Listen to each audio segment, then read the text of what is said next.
Hello, everybody out there in podcast land. Thank you guys so much for tuning into the show. This episode of the podcast is brought to you by Lone Wolf Paintball. Lone Wolf Paintball is an online supplier that has been around for a very long time. They've actually been Michigan's premier paintball field and supplier since 1987. Now expanding into the online retail store, they are really trying to do their best to supply everything you need to the paintball community. They have it all. You can head over to lonewolfpaintball.com. If you want Field 1, HK, GI, Dye, it doesn't matter. They got it. You can surf the website. You can check it out. They have what you need, guaranteed. And they also boast excellent customer service and same-day shipping. That's pretty badass. You could go to the website, order something, and it's going to be sent out that day. That's fantastic. That's amazing customer service. So again, guys, if you would like, you could head over to lonewolfpaintball.com. You could also check them out on YouTube and Instagram. Their Instagram is Lone Wolf PB, and their YouTube is Lone Wolf Paintball. And you can see and keep up to date with all their latest deals, their sales, their content. It's a lot of really fun stuff. Play the Game Podcast is excited to have them on board, and you guys should head over and become part of the community. All right. This episode is brought to you by G2 Paintball. G2 Paintball is back, and you guys should be incredibly excited. If you are in the area, in Arizona or anywhere on the West Coast, you want to make sure you do not miss this. Being in paintball shape is one of the most important things to being a top-level player. Not just a top-level pro, but a top-level player in any division. If you are trying to win tournaments, you want to be in the best physical condition possible. Paintball is so physically demanding. It requires so much of your physical ability, and G2 Paintball is designed to help you maximize that potential both on and off the field. G2 Paintball played a huge role in our World Cup win. It pays dividends to get out there and do these exercises, do these kinds of training. It is so difficult. It is very tough, but it's going to put you in position to win events, and that's what we're here to do. I teach this at all of my clinics. I always preach the importance of physical fitness in paintball ability. You can get all the way to the finals, but if you are only at 60% and a less talented, less skilled, less experienced team is at 90 or 100%, they are likely going to beat you. Do not let your physical ability be the reason you guys are not winning events.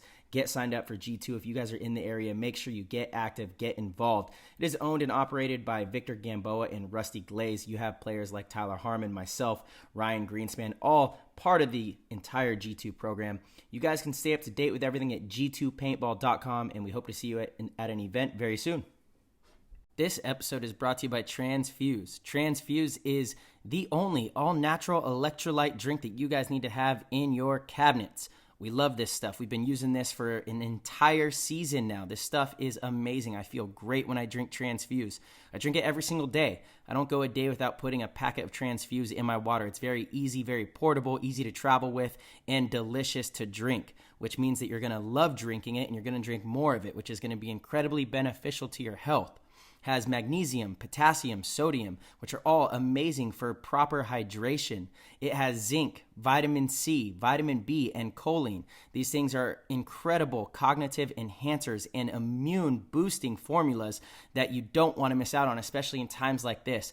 I'm telling you, I drink Transfuse every single day. I love it. Tyler does as well. Anybody who has tried it has been just pouring with great feedback back to us. There's a reason that they're at all the NXL events, and a lot of the top teams and top professionals are using this product. Do not walk around dehydrated. I never realized how dehydrated I was, even when I was drinking all sorts of water. It's not enough. You need the proper nutrition. You need the right ingredients. Transfuse has done a great job of curating the perfect formula.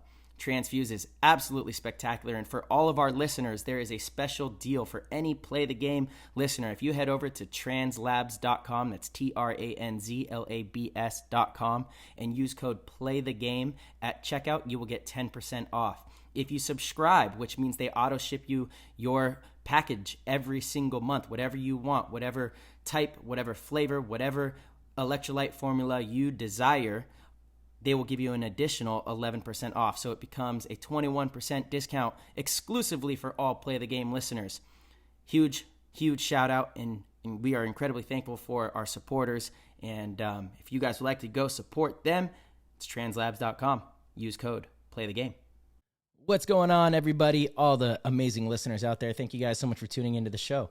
This episode, we have Randy Smith, owner of Houston Heat and part owner of the NXL, on the show. Really awesome to dive into some great conversation about what it takes to run a top-level organization. Houston Heat has been a dominant force in professional paintball for the last 10 years. Since their inception, they have won 3 world championships and I think over 14 events.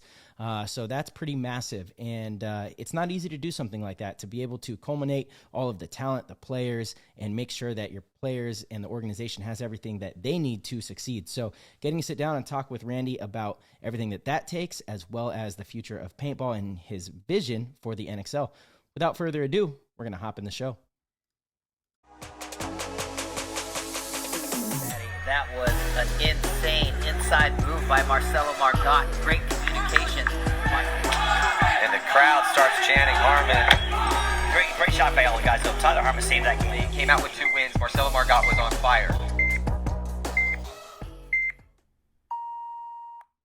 Mr. Randy Smith, we got him on PTG. Welcome to PTG World. What an honor. Owner of Houston Heat and a absolute pioneer for paintball. We're stoked to have you on the show. Thanks for joining us. How's it going?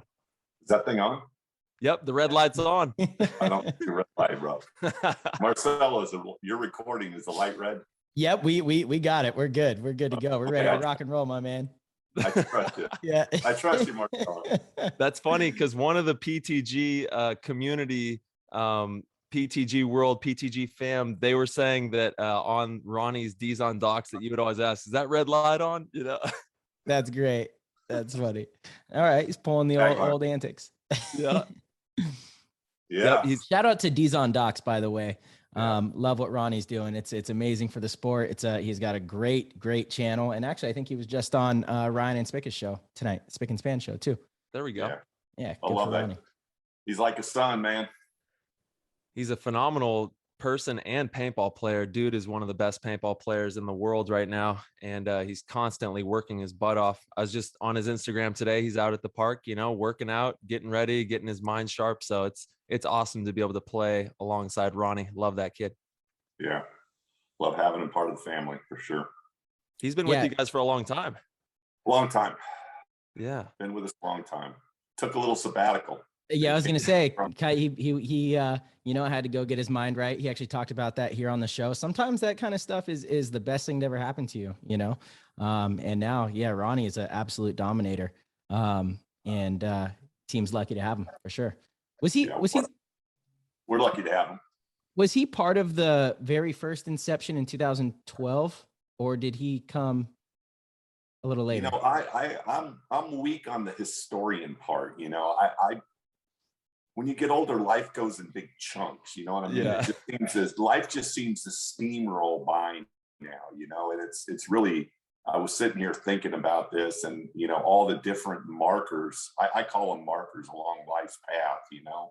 Mm-hmm. And how they hit you, and then there's like a message with that marker. And you just got to take that message and go with it. And you can't forget it because it was put there for a reason. When you don't pay attention to the road signs or the markers, not good things happen all the time. So, with the Ronnie, and I'm just trying to think with Ronnie, he wasn't with me right away. So when we started in basically 2000, and I think it was 1 or 2 with Ryan Smith, and then Max Pong and Paulie and a couple other kids from Neuqua Valley High School. They were all 13 years old. And Fox Valley, Tim from there they treated us like, they treated those boys like they were king down there. And Ronnie wasn't originally part of that. Mm-hmm. So I can kind of weave this in with, how this whole thing starts, and then, maybe weave a little Ronnie or other people in as they go. But Ronnie wasn't originally part of it. The original part of it was Ryan, got the bug for paintball. And as a parent, I speak through this. Most of the speaking I'll be doing when I talk about the players is kind of in a parent role, not in a condescending way, like I own them or they're, but they are my kids in the paintball world. And, being my kids in the paintball world, I travel and we do all those things together. So in essence, in some cases over the history of Distortion and Houston Heat, I've spent more time with some of these, when they were younger, the kids that were playing, and now the young adults than they have with many of their family members throughout their, paintball career. So, I felt like that was really a big burden and a calling for the paintball, because my wife and I always said, no matter what our kids wanted to do, whether they wanted to play the accordion, which, if you can picture this, I played the accordion when I was young in my life, and my wife There we and I go. laugh like this, like it's so stupid. It was so ridiculous. I got to see that. Oh God, it was so. I remember it, man. I was like, I don't know, I might have been like 9 or 10, man. And my mom and dad took me to accordion lessons, and I'm like, that's awesome. I look back at that now, and I just go, how in the hell did that happen? I had that's my awesome. accordion in it. Yeah.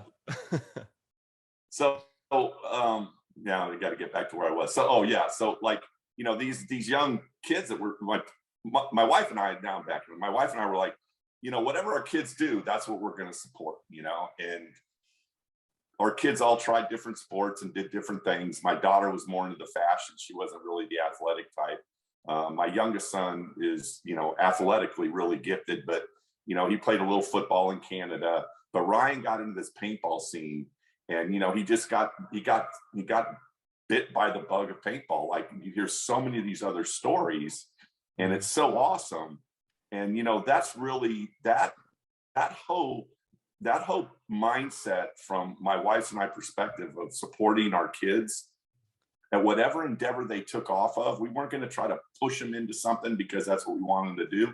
And that started in 2001. And to be honest with you, we're in 2021 right now, and it's still the same thing. I mean, Ryan's still part of the team. He left for a little while, and created a little anxiety with my wife. But at the end of the day, I'm like, hey, dude, go play paintball with somebody else. It's no big deal. I mean, I couldn't even imagine, the hardest person to coach in your life is your kid. And the hardest thing for a kid to do is play for the parents. So I'm blessed that it all went down like that. It was really, so from that point on, Ryan, I just have to say, Ryan isn't just a part of the team. He's a big part of the team. That guy is playing some of the best paintball I've ever seen him play. He's playing inspired, and it's inspiring to watch, and it's inspiring to be around. So I just want to put that out there, because he showed out at the Northeast Open and was a huge reason why we were able to win that tournament. So major shout out to Ryan.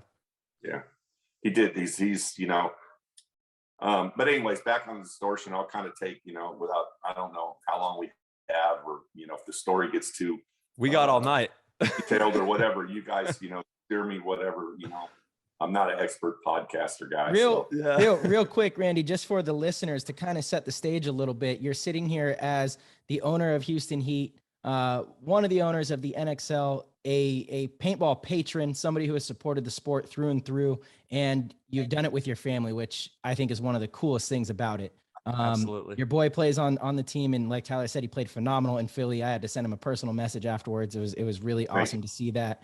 And you guys have, like you said, traveled together around the world for this game. And you guys are continuously at the forefront of building one of the best professional organizations in the game, and trying to push the league to new heights and push paintball to new heights. So just to set the stage for the listeners of how we're diving into your story and kind of how that all came to be. Yeah. Well, thanks. I appreciate that. All the compliments. The path that I've traveled is a path of passion. It has never been a path about making money. It's always, and it started with the young kids that used to Saturday night come over and clean their ions at our house in Chicago. Yeah. And they'd spend hours, and then they'd slide around on the wood floors with lasers and, run around. I shot, it's just like paintball is now, they're all cheating or whatever. No, I'm just kidding with that. But, I never, come Sunday morning when it was time for the distortion guys to get up and go play paintball, I will honestly tell you straight up, I never had to wake any of those boys up. And you're talking from 13 to probably they were in their 17th before we jumped off into the Heat program. But I never on a Sunday morning, and they were getting up at 6 or 6:30 in the morning. Never once did I ever have to go down and wake them up or go pick up one of the guys at their house and wait for them to get up. And that really was, that's kind of been the mantra from the very beginning. I didn't do the distortion program. I did it based on, if you're going to be committed, I'm going to be committed. You know what I'm saying? If you're committed to your craft and this is what you want to do, and you get up on time and you do that, then I'm going to provide you with the wherewithal for the field. I'll take care of the paint cost. I'll take care of the entry fee. But in return for that, what I ask as a parent, or what, because at that time, I don't know, what does the owner of distortion mean, right? It's really just a life mission that my wife and I had, is to give these kids an opportunity. It's something that's not mainstream, to go out and enjoy it, and that's the one thing that's kind of, I felt like always has held through to the value from day one all the way till now with Houston Heat. Is I think that I would hope that the one thing that those players that have all, and I call them my kids, and I don't know if that's okay to do that, but that's how I feel about them. I mean, absolutely. If something happens to them and they hurt, I hurt. If something joyous happens to them and they celebrate, we celebrate together. Yeah. But, people are always like, there's always a little rub about the money thing, and I take it with a grain of salt. I've been very fortunate. I worked hard for a living. Most of the people that know me know that. I worked 34 years for a transportation company. And, I had one day for Christmas. I had one day for Thanksgiving. I never had a holiday for 34 years. I moved my family 7 times. 2 of my kids graduated from high school in Canada. So, there was a significant commitment from, my wife and my family and everybody to, for me to be where we're at today. You know what I mean? It wasn't, I tell the story not because of anything more than just that same mindset that I had about my work and doing what I did for my work is the same mindset that I expect the players on Houston Heat to have, and the players on Distortion. If you're going to come be part of it, don't show up with half a game. I'm not going to support a half a game player. Absolutely. That's the only way you can build a winning organization or have a successful business or have any sort of success in anything you do. You have to show up and give 100% all the time. I'm with you on that. I know Tyler sits in the same seat. I can deal with shortcomings, but I can't deal with a lack of effort. Right. Like that's an issue. That's a problem. We're not on the same page. If you don't give me the amount of effort that at least I'm willing to put in with you, like it's got to be equal and it should be 100%. Yeah. And the other thing is the ownership piece, from the very beginning is that I watched a lot of teams struggle through the years since 2001. We played in our first, back then it was PSP. We played in our first PSP event as Distortion in 2007. I remember it was the Chicago Open. And, these young players, they had played some regional events. They'd done really well. I mean, in the regional events. And I got to make a note on that regional thing too, to talk about that. There we go.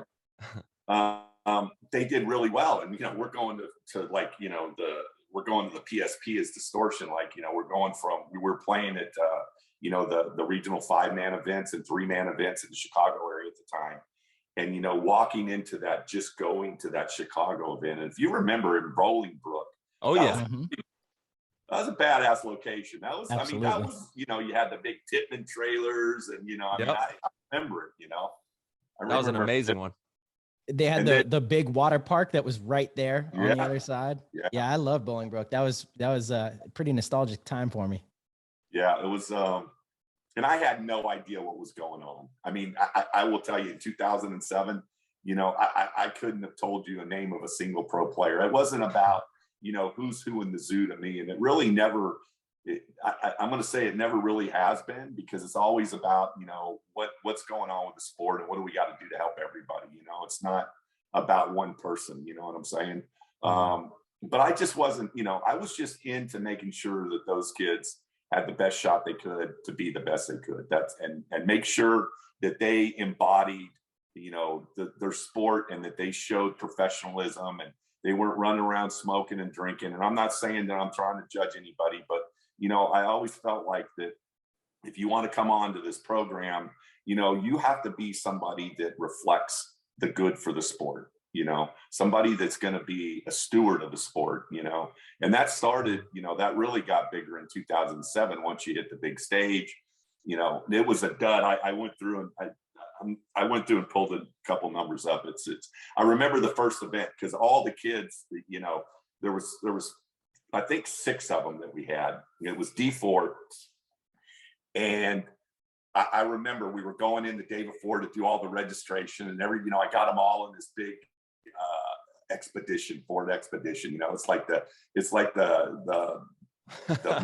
birth mother of SUV. You know what I'm saying? They don't make it anymore. It's like I could hold every paintball player and every paintball bag in that thing and go anywhere we wanted to. Yeah. It's the dad version of the soccer mom van, right? Exactly. Yeah, you got it. So we went out, we were doing registration, and I'll never forget this. We're all getting ready to go up there, and we get out of the car, and one of the players, he forgot his ID, and I kept telling him, make sure you have your ID. So we get there, and then we have one that doesn't have their ID. So now, where's your ID? We'll come to find out he'd given it to his girlfriend because his girlfriend wanted to hold on to it because she was on. And then it just went downhill. I was so pissed. I mean, I did literally pop a gasket. I wasn't near as polished with my emotions as I am now, probably. I was pissed at that guy, man. And everybody's like, holy crap, where did that come from? And it's just those little things like that attention to detail that really, if you're going to be part of the program, you gotta be part of the program. This ain't golf or tennis where, if you don't show up with your clubs, you're the only one punished. You know what I mean? Yeah. It's a team sport. Mm-hmm. Come with your game. And anyways, we got through it all. And I looked at the numbers. I think we finished 53 out of 60 in our first event. Wow.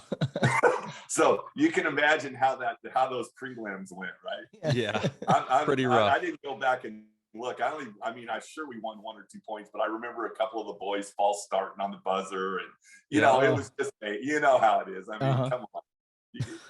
It's just first national event, you're nervous, things are a bunch of kids. And sure. You know what, never missed a national event since then. Wow. Yeah. That's impressive. Yeah.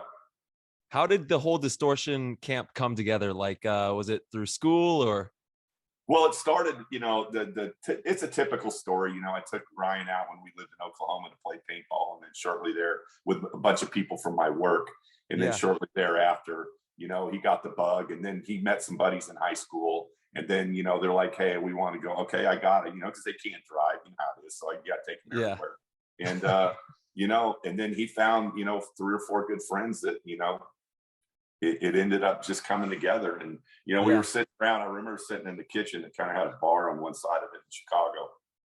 And they spent a whole night trying to figure out names and drawing, what the design was going to look like. And it was cool, man. It was, it's just, it's memorable. It's pretty special, Yeah. And I don't really talk about it much, but tonight, just talking about it, it's amazing. I probably haven't had this discussion with anybody other than maybe a few of the people on our team or my wife. And I can't tell you the last time I had a discussion those days, Was Bug, your son, who's funny enough, his name is Tyler as well. Was Bug on a part of that coalition? So Bug practiced with us a little bit. There we go. He never got in onto the team. It was one of those things. He showed up and played with us a couple times and had fun with it. And again, he's like a really gifted, athletic dude. He was killing it out there. But some people, it's just his heart wasn't in it. So it's like I'm not going to push it down. Of course, just like you were saying in the beginning, every one of us is so unique, and whatever, doesn't matter what your child wants to do, you're going to support whatever they want to do 1,000,000,000%.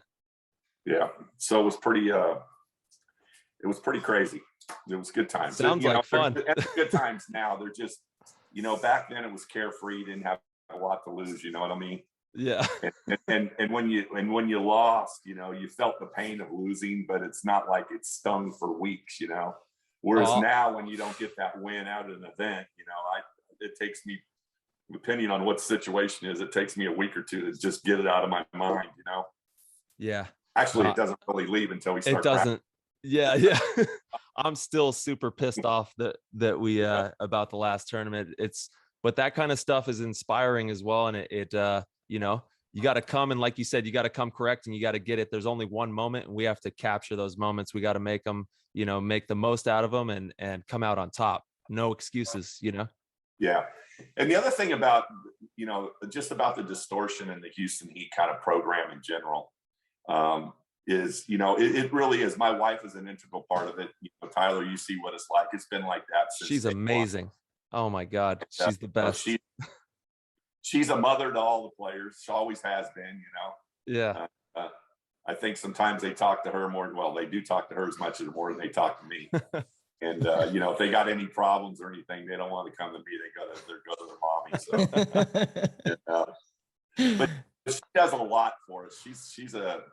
I cannot even begin to convey how much Mama D does for this team. Like from top to bottom, just like all the logistics are done by her. She's there, you know, at everyone's beckoning call to help anyone and everyone. And that's not just on the team, but that's just people in general. She's just such a great person in the paintball industry and just goes above and beyond to give back to, you know, anybody that is a Houston Heat fan or, you know, has love for this game and she sees a way that she can help. She's always there helping. So it's truly one of the biggest blessings ever, just that she's in paintball, you know, just in this whole paradigm of paintball. She's amazing.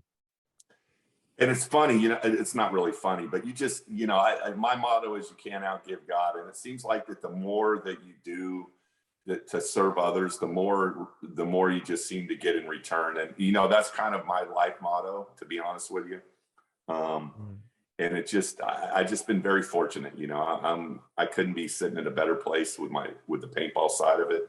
And, you know, it's really super cool. It just, every year just is really, really super special. And, you know, and when you get those wins on top of all that, I mean, I don't even, you know, both of you guys are both winners. You've both been on the center stage. And, you know, I mean, it's just the reason it sucks so bad to lose is because it feels so good to win. I mean, that's nothing new there, you know?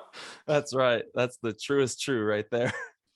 It's all the sacrifice too. You know, Yeah. I mean, you guys obviously know, you guys more than almost any other team, you know, the team is together for almost 2 weeks before the events and you're away from, well, you guys are with your family, you know, you guys got everybody there, but a lot of paintball players are traveling away from their family. And so there's a lot of sacrifice that goes into these events. And so when it doesn't pay off, it's painful for sure. And like you said, when you know how good it feels when you're rewarded for all that hard work, I mean, there's no better feeling. There's absolutely no better feeling. And when you're part of a program that, you know, has all that support where all you have to do is just show up and, you know, be the master of your craft.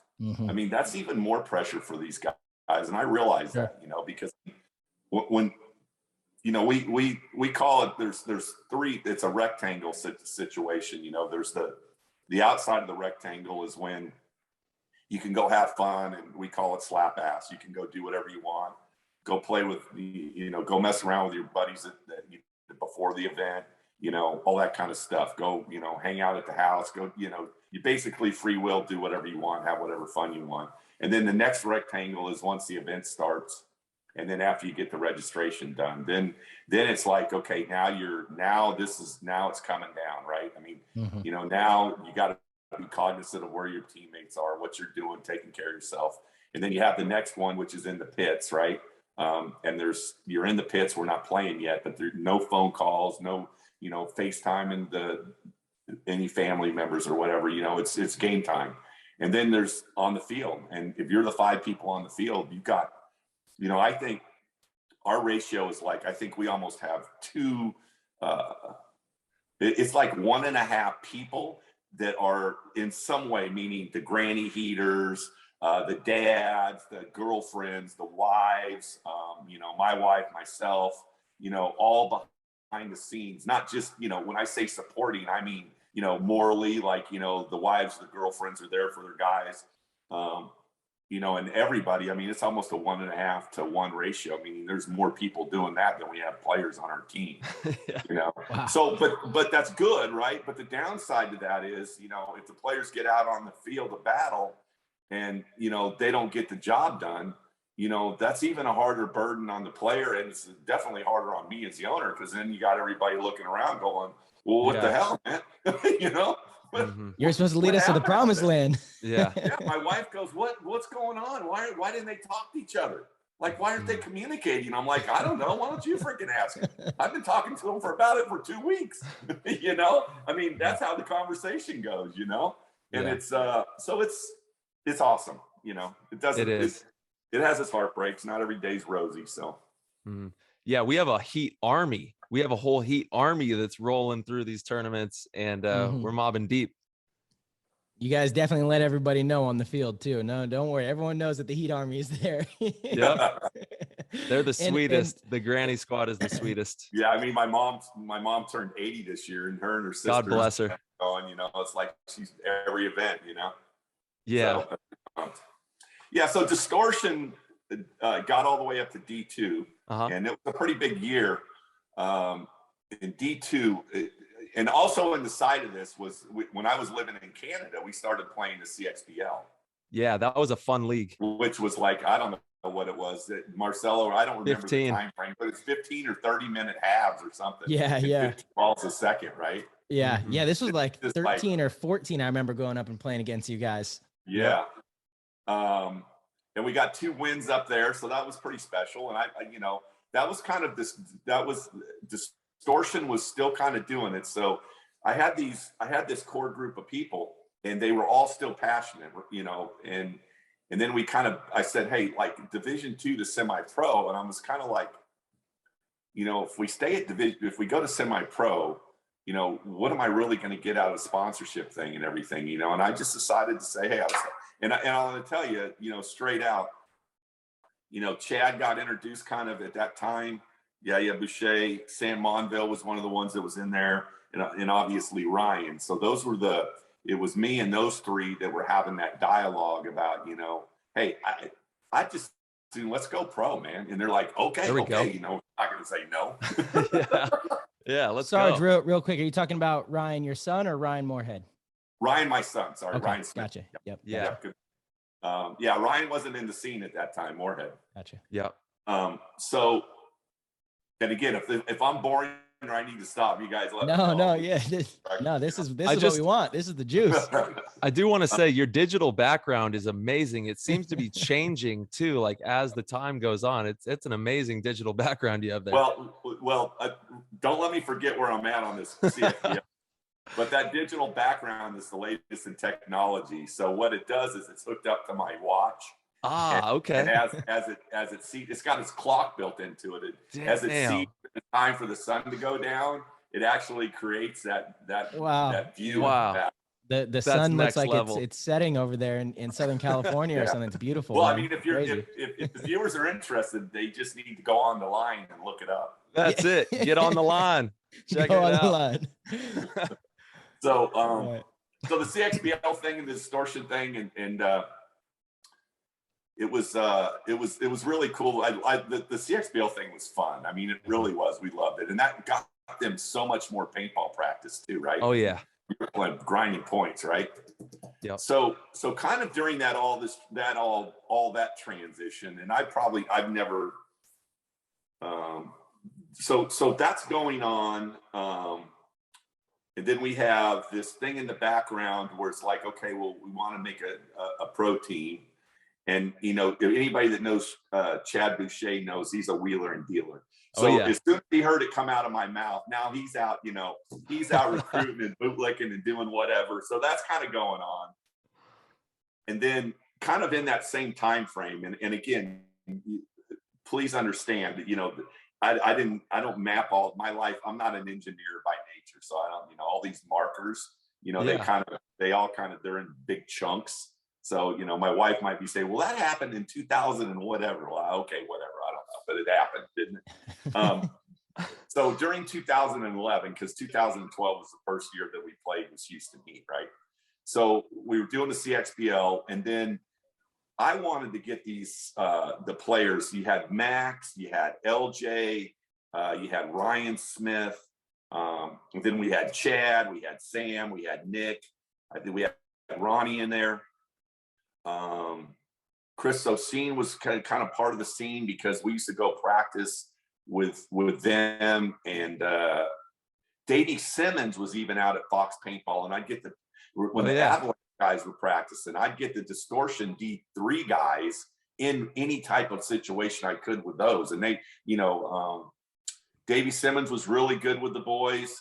Gosh, my tongue's slipping me. Who was the other guy that lives in Missouri now? Randy, you'll never guess who just called and is on the phone right now. Who? It's Marky from HK Army. Oh, God. You're live on the show. Mr. H. What's going on? I'm with Hal. Sorry to cut the show off, but we wanted to invite you to play the 10-man with us. Can you do it? I mean, dude, that sounds amazing. I'll have to check on that. They want to do. I can't hear you, but they want to do. They want him to play 10-man. All right, Play I'll the talk to you soon. See ya. Bye. All right, Marky, he wants me to play on a 10-man team, so I'm gonna have to get back to him. Okay. Sorry. No problem. So gosh, I can't run. No, anyways, you know who you are. Yeah, I remember the time frame. I don't know what the player's name is. So I wanted to go play. So that's when the time frame. And again, this is all of this. I'm kind of oblivious to the whole national paintball scene. I didn't know. I wouldn't have known who Marcel at this time in 2011. I wouldn't have known Tyler Harmon, Marcelo. I'd heard Ryan Greenspan's name, and I didn't have this big depth and vast knowledge that that I was following every pro team. I was just focused on the team that I had in front of me and making sure that those young men now had the best chance they could. And I was just kind of being the vehicle to help support their passion and commitment for their dream, to win World Cup someday. You know what I mean? Yeah. And so in 2012, we won World Cup and we won the CXPL championship. And we did it at World Cup. It was the only time that it's ever happened in history. It's the only time it'll ever happen. So we won 2 events in one World Cup right there. That's Divisional right. 2. And then we won the CXBL thing at the same. So we had people jumping around. It was pretty cool. It was pretty incredible situation. But before that happened, I had this group and I wanted to mix them in. So we got Chris Oseen, we got Cody. I think Cody was on there. LJ, Max Pung, Ryan Smith. I want to say Ronnie, but I'm not 100% sure. Chad didn't make it for some reason. Chad Boucher. But it's the Sunday night. It was the Vegas event, MPPL, the Vegas, whatever they call that, their big one, right? And I had everybody under Distortion. And I said, well, I don't know what I just want to get a pro team and I want to go play. And I didn't even know how anything worked. I was just kind of a really, I'm enjoying what we're doing. So I went to Rennick Miller and I said, hey, man, I'm borrowing some of your guys, right? So I borrowed Chris Oseen, I borrowed Nick Sloviak and Cody. And I want to put together a team and I want to play at the pro level in Vegas with my guys as part of that team. And I go, do you mind? And he's like, no. And I go, I'll just use your name, because I don't want, again, I'm really conscious about taking things away from teams. You know what I mean? I don't want anybody to think, oh, Randy has stole them from me. I haven't stole anybody from anybody in my career as a paintball person. But so I went to Rennick and said, hey, you mind if I play into the Aftershock game? He goes, sure, no problem. And so we did it. We put it together. I was living. I remember that. I remember that tournament. Yeah. Yeah. Yeah. I had no coach. Yeah. I was there helping them out.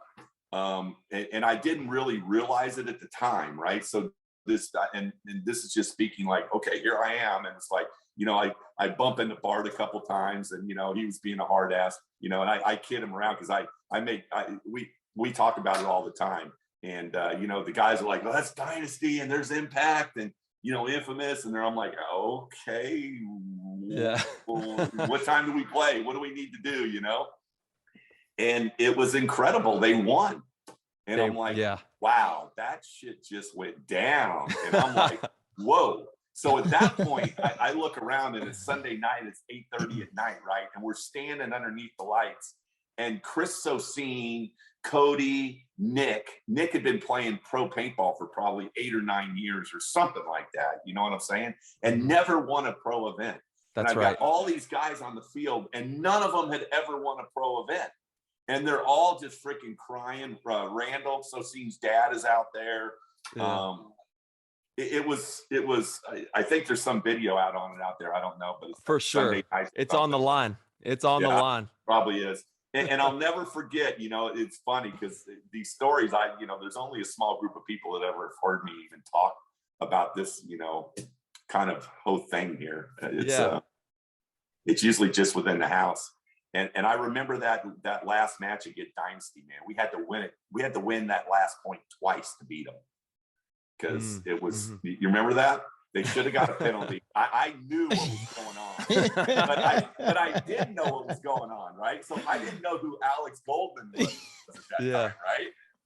And now I'm like, oh shit, that all makes sense. Now, like, oh man, they weren't about ready to give us anything. They were going to win at all costs. You know what I'm saying? Yeah. And you know what's so funny about that, Randy, is Mouse was wearing an Alex Frazier jersey when he pulled that maneuver off. I mean, this is so publicly known. You can go find the video, but it's one of the cleanest wipes I've ever seen. He's running to the snake on the break, gets shot in the loader, and like it was crazy. It was crazy. It was incredible. Yeah. And it went down, and we knew it kind of went down, but we didn't know what went down. And then we had to go do it again. And then afterwards, to your point, when you watch that video, I give him credit. It was probably that's like the best all-time cheating move in freaking paintball history right there. Yeah. What I was going to say is he was wearing an Alex Frazier jersey, and Alex Frazier got the short end of the stick the whole next season by refs. Wow. They legitimately would come up to him and be like, we saw your video, and he's like, that wasn't me. That wasn't me, I swear. Yeah, sure. Sure.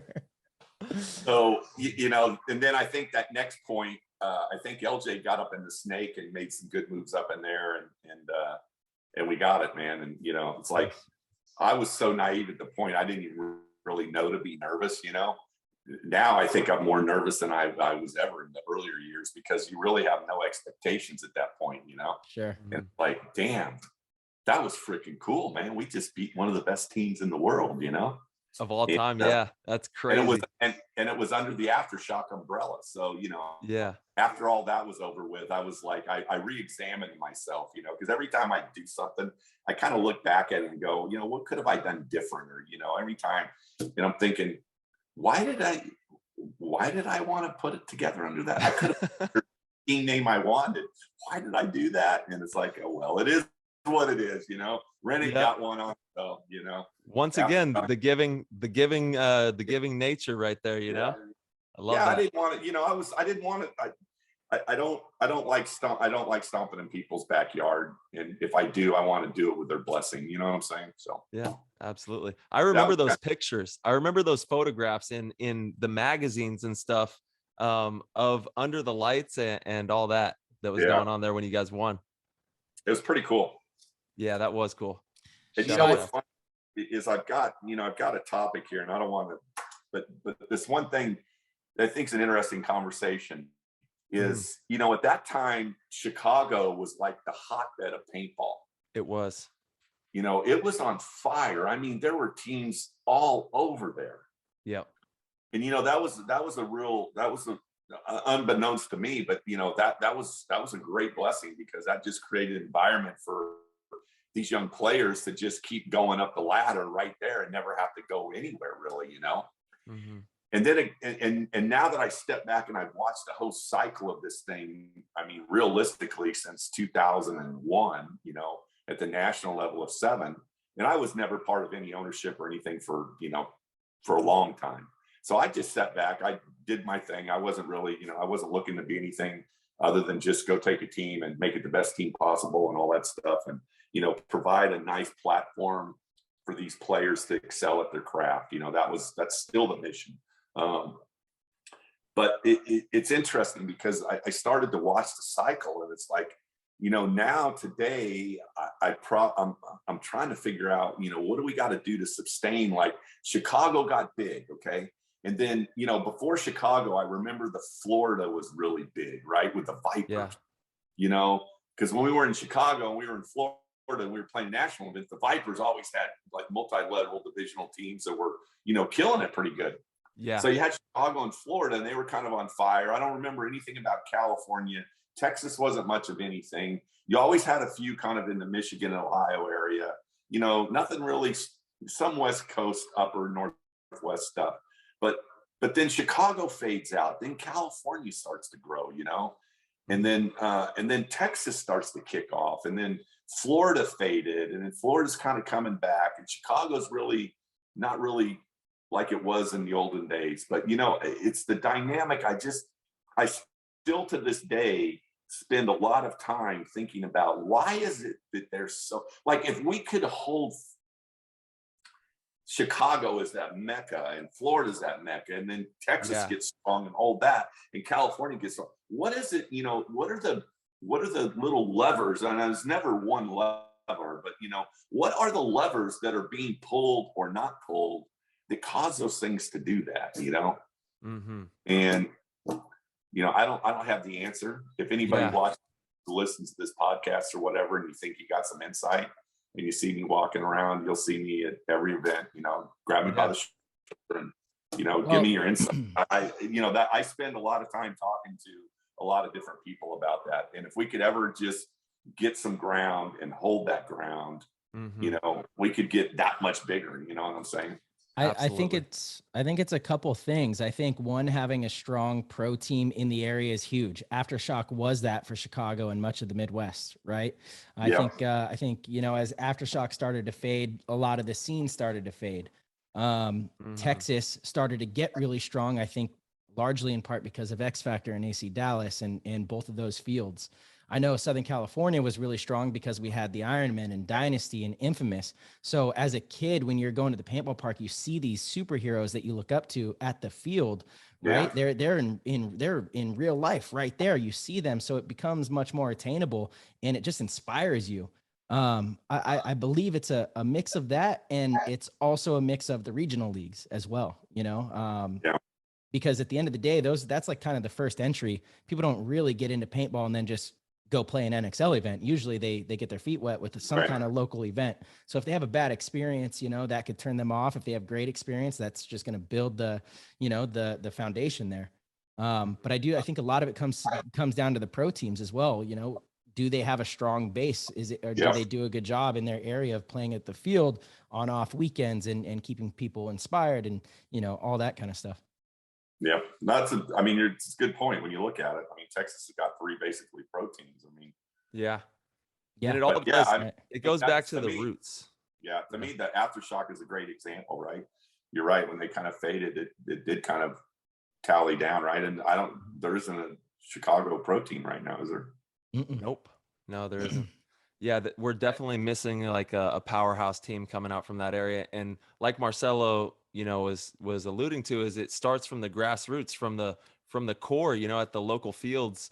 I know that when I was growing up, when Marcelo was growing up, you could go to the local field and, you know, see top divisional pro players, and there was a really good community vibe, and it just nurtured the whole thing. But if you have, you know, the communities that maybe aren't so nurturing and don't have the greatest platform for the initial players, then you know, it's not gonna build in the way that we need it to. Yeah. So anyways, I mean, good point there. But you know, those are the things that, you know, from a paintball standpoint, they keep me awake at night, because you know, my mind's always going in the sport for how to make it better. And you know, while I'm not on the line a lot, and I'm not a big social media guy, you know, it one way or another, shape or another, you know, a lot of that stuff will filter back to me, you know, for people like Tyler and, you know, the other players, and, you know, my wife and whoever else, you know, it through Tom Cole, you know, it filters back. You know, some of it you take with a grain of salt, you know, and some of it you gotta listen to, and you gotta take some heart. And a lot of the stuff that I hear people talk about, you know, we're sharing the same passion to want to figure it out. You know what I mean? And absolutely. it's been a nice journey in the industry, I have to tell you, because I remember setting foot at the first national event in 2007. And, you know, they were talking, the people are talking about they were big and stuff. They were, and they were going good. But, you know, the NXL, you know, has done some really nice stuff, I believe, the last, you know, 4 or 5 years. And couldn't agree more. Yeah. You know, what I like, what I see, you know, and I'm a glass half full guy, but I'm not afraid to talk about what we got to do to get better for sure. But what I like that I'm seeing with the vendors, and I'm thankful for all of them. I'm really thankful for HK, and I'm really thankful for DLX, because, you know, DLX has been with us since 2012. And wow. Adam and that team are, I mean, they're special people. They treat us very, very good. And it's not just because we win, it's because that's what their culture is in their company. And they have the same values, you know what I mean? And HK, and, you know, I'm kind of shifting a little bit here, but it's all tied into just the vendor thing. If you let me run with it, HK, I remember when we first had sponsors, because we were a GI team for a while, and you know, those, without getting into a lot of that stuff, whatever happens, happens. But I remember it was like, oh, hey, we could get HK to sponsor us. I'm like, HK, I am never going to have HK. They don't match. You know what I mean? And it was funny because, you know, it seems like every time, I'll tell people one thing I learned in life, and I still make the mistake: never say never, because every time you say never, it always freaking happens. And you're like, well, how did that just happen? So, you know, and they were young. They were a young company. They were kind of a little different than Randy. You know, I'm a little older school guy. I'm really, you know, like a little different vibe. And, you know, I'm the one flipping the bill. So, you know, I kind of want to have people that kind of match up with the vibe of what we are. And, you know, all the kids loved it. They're like, oh, we can get it. I'm like, I'm not ready for that. And the only reason I say that on the podcast is because I've had this same exact conversation with everyone in the HK company, you know, so this isn't anything new. You know, there's no secret coming out here from, they won't be surprised. They'll laugh too. But you know, the reason I'm using that as an example is because I'm using it as an example on how the industry is starting to mature and people are starting to become, I'm going to call it a symbiotic relationship, right? Where you have to compete with each other as vendors, but you still need to work together to grow the whole industry, or everybody loses. And I really feel like, you know, because I was always looking, you know, when in 07, even though I was just the distortion or whatever in heat in 2012 and all that stuff, before I even became part of anything to do with the NXL, I always looked at it when, you know, what would I do if I was doing it, you know? And I watched how everything worked. And then I got into the workings of it. And then I really saw what it looked like. And it was a us against them mentality with our vendors. You know, it was like, well, in order for you to do good, we have to crush that person and that person. And if you're going to you want to try to compete with me, then I'm going to put you down because I'm a bigger guy or gal or whatever, you know?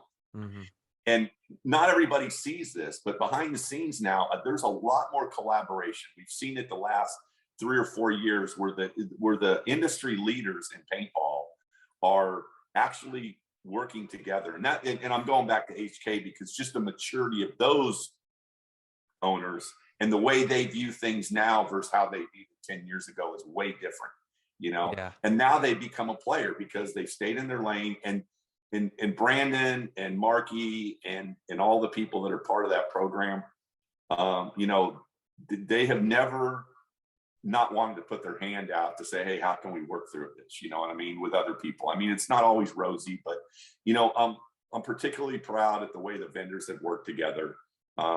And still they know they compete. Because at the end of the day, you know, the vision of this thing is for the vendors, in my book, what I think is right, is if anybody walks through those gates that have the NXL blow up on it, and they're walking through that gate, it shouldn't matter whether they buy a GI loader, a Virtue loader, or HK loader. You know, we want them to buy a loader. We want them to buy something from somebody. That's the ideal of what we want to promote in our sport. We don't want somebody and I use the automotive industry as an example. You know, you guys are probably a little bit young, But when you used to go buy a new car, it was the biggest pain in the ass because the salesman was like on you, you know, they're playing the old Monty, you know, here, let me go get the manager. And well, you know, I was looking at the dealer down. Oh, that dealer's a piece of shit. All their cars suck. You know, it was every car dealer was out for their own car dealership, you know? And when you go look at car dealerships now, they get a little bit smarter, right? All the car dealerships in some cases are all lined up next to each other. Yeah. And if you say, hey, I want to go look at the, you know, the Jaguar instead of the, you know, Marcella's Maserati, then, you know, they're okay with that. You know what I'm saying? Hey, go look, you know, the next person over there is going to go from there over to you maybe, you know, and if you're just providing the good customer experience, you're going to win some, you're going to lose some, you know, and that's kind of, you know, that's Randy's version of it. I don't know if anybody thinks it's right or wrong, but that's what I've seen evolve. And that's what I think is going to make healthy, happy vendors and grow paintball. When our vendors are competing against each other fairly, but they're also in some sort of collaboration to make good for the sport. Trying to grow the pie rather than just take a bigger piece of the pie we already have. That's what I was trying to say. You did it way better than I did. It's far less words. I got you on the line here, right? You know, that's the down and dirty of it, right? Yeah, absolutely. We want to grow the pie, not steal pie from one another. Absolutely. I feel like the paintball industry is strong right now. I feel like it really is. I feel like it's stronger than it's ever been, to be honest with you. I think that, you know, we have more people that are at bat trying to really do this game justice than ever before, and it's a beautiful thing to see. Yeah, I've talked to most everybody, and I haven't heard anybody complaining. And when they're not complaining, that usually means they're right. No, the ones I know aren't hurting, and that's a good thing, right? And you know, if that means that it's coming from the local fields and not for the NXL, God bless them. Let them have fun. You know, you and I have talked about this, Tyler. You know, I'm all paintball. I'm not all NXL. You know what I'm saying? I'm all paintball. If 10-man can grow the hell out of 10-man. If it takes to run, you know, I was just talking to somebody the other day, Gary Hyde. He's like, you know, I've been trying to hope it would happen, but I want to get some form of little league paintball going, you know? Yeah. And he's like, you know, we've been talking about it, Randy. He goes, I just was coming back from the Philly event, and he goes, I'm actually going to start working on it. I'm going to figure this out. I'm like, hey, Gary, there we have go. at it. Love that. So, you know, I'm all paintball. I'm not all NXL. You know, I mean, if NXL was part of that picture of paintball growing, how can you beat it? But there always needs to be a spot where the premier players, the masters of their craft, can show their business. You know, that's going to be key, right? Our mission in paintball isn't global domination, that all paintball has to be 5-man X ball or whatever, you know, or it's not, you know what I'm saying?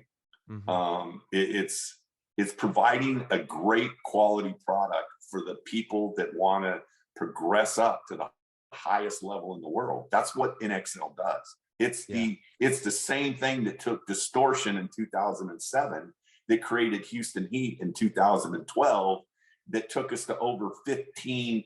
Well, I mean, I don't know what the number is. You'd have to go count them, but I know it's at least 15 or 20 overall event wins in 10 years. That means, you know, we're winning at least one or more events every year for 10 straight years, you know, at the pro level, right? I mean, that's what we want to create, people to look at that and go, that's where I want to be. And then there's people that look at the 10-man and they're going to go, that's where I want to be. I want to be the master blaster.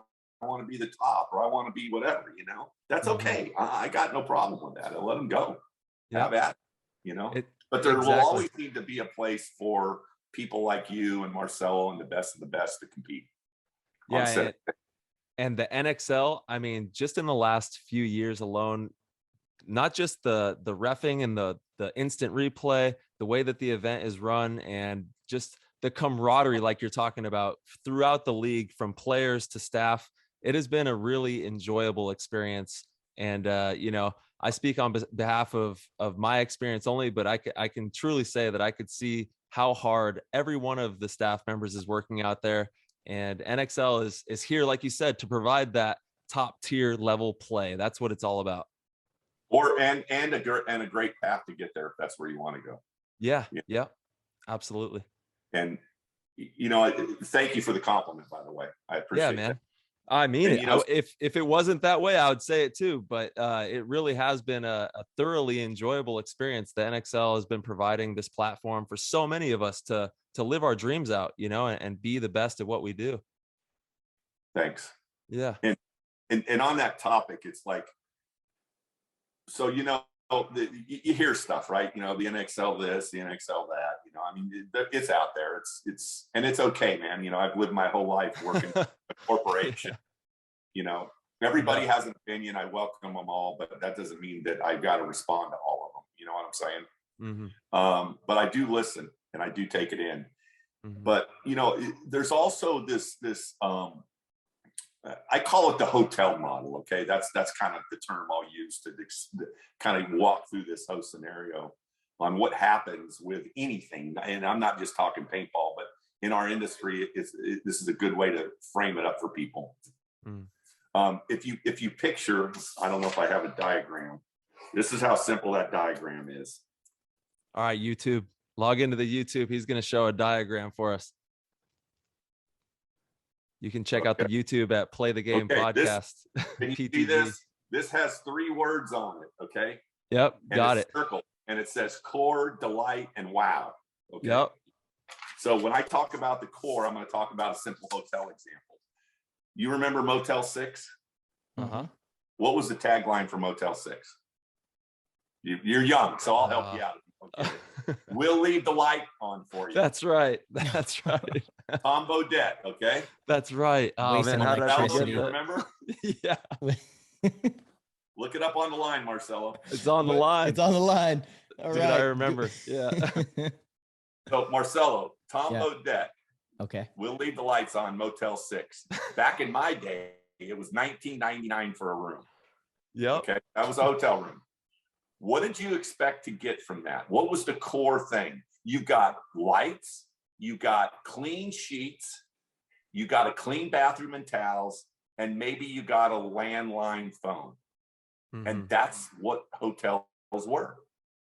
They were building on the fact that we're going to stay up for you because you get in late. We're going to make sure you got clean sheets and clean towels. And the basic part of you staying at a hotel, we were going to give you a good experience for that.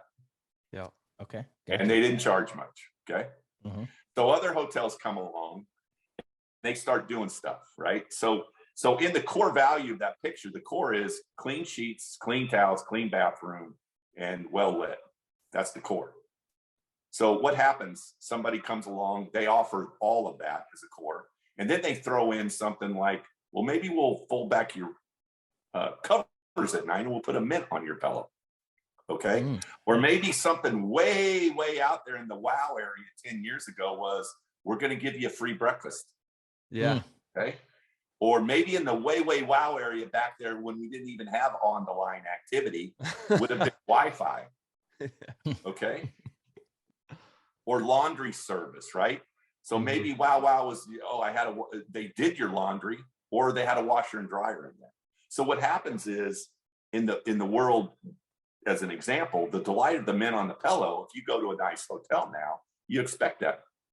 If you go to a regular hotel right now, like all of us travel in, we're not even traveling on high-end stuff. We expect Wi-Fi. Mm-hmm. We expect a free breakfast. My wife books these hotels, and so do all these paintball people, and they're looking for the free breakfast. And can you imagine not having a hotel without Wi-Fi? Would you even think about going there? Yeah. And just having a laundry room or whatever is part of now that all that stuff that used to sit in the outside of that circle in the wow or delight line is now all part of that core, meaning you're not going to show up to one of those places and do business with them unless they have that. And everybody has forgot that Wi-Fi was a wow thing at one time. You're not getting bonus points at a hotel.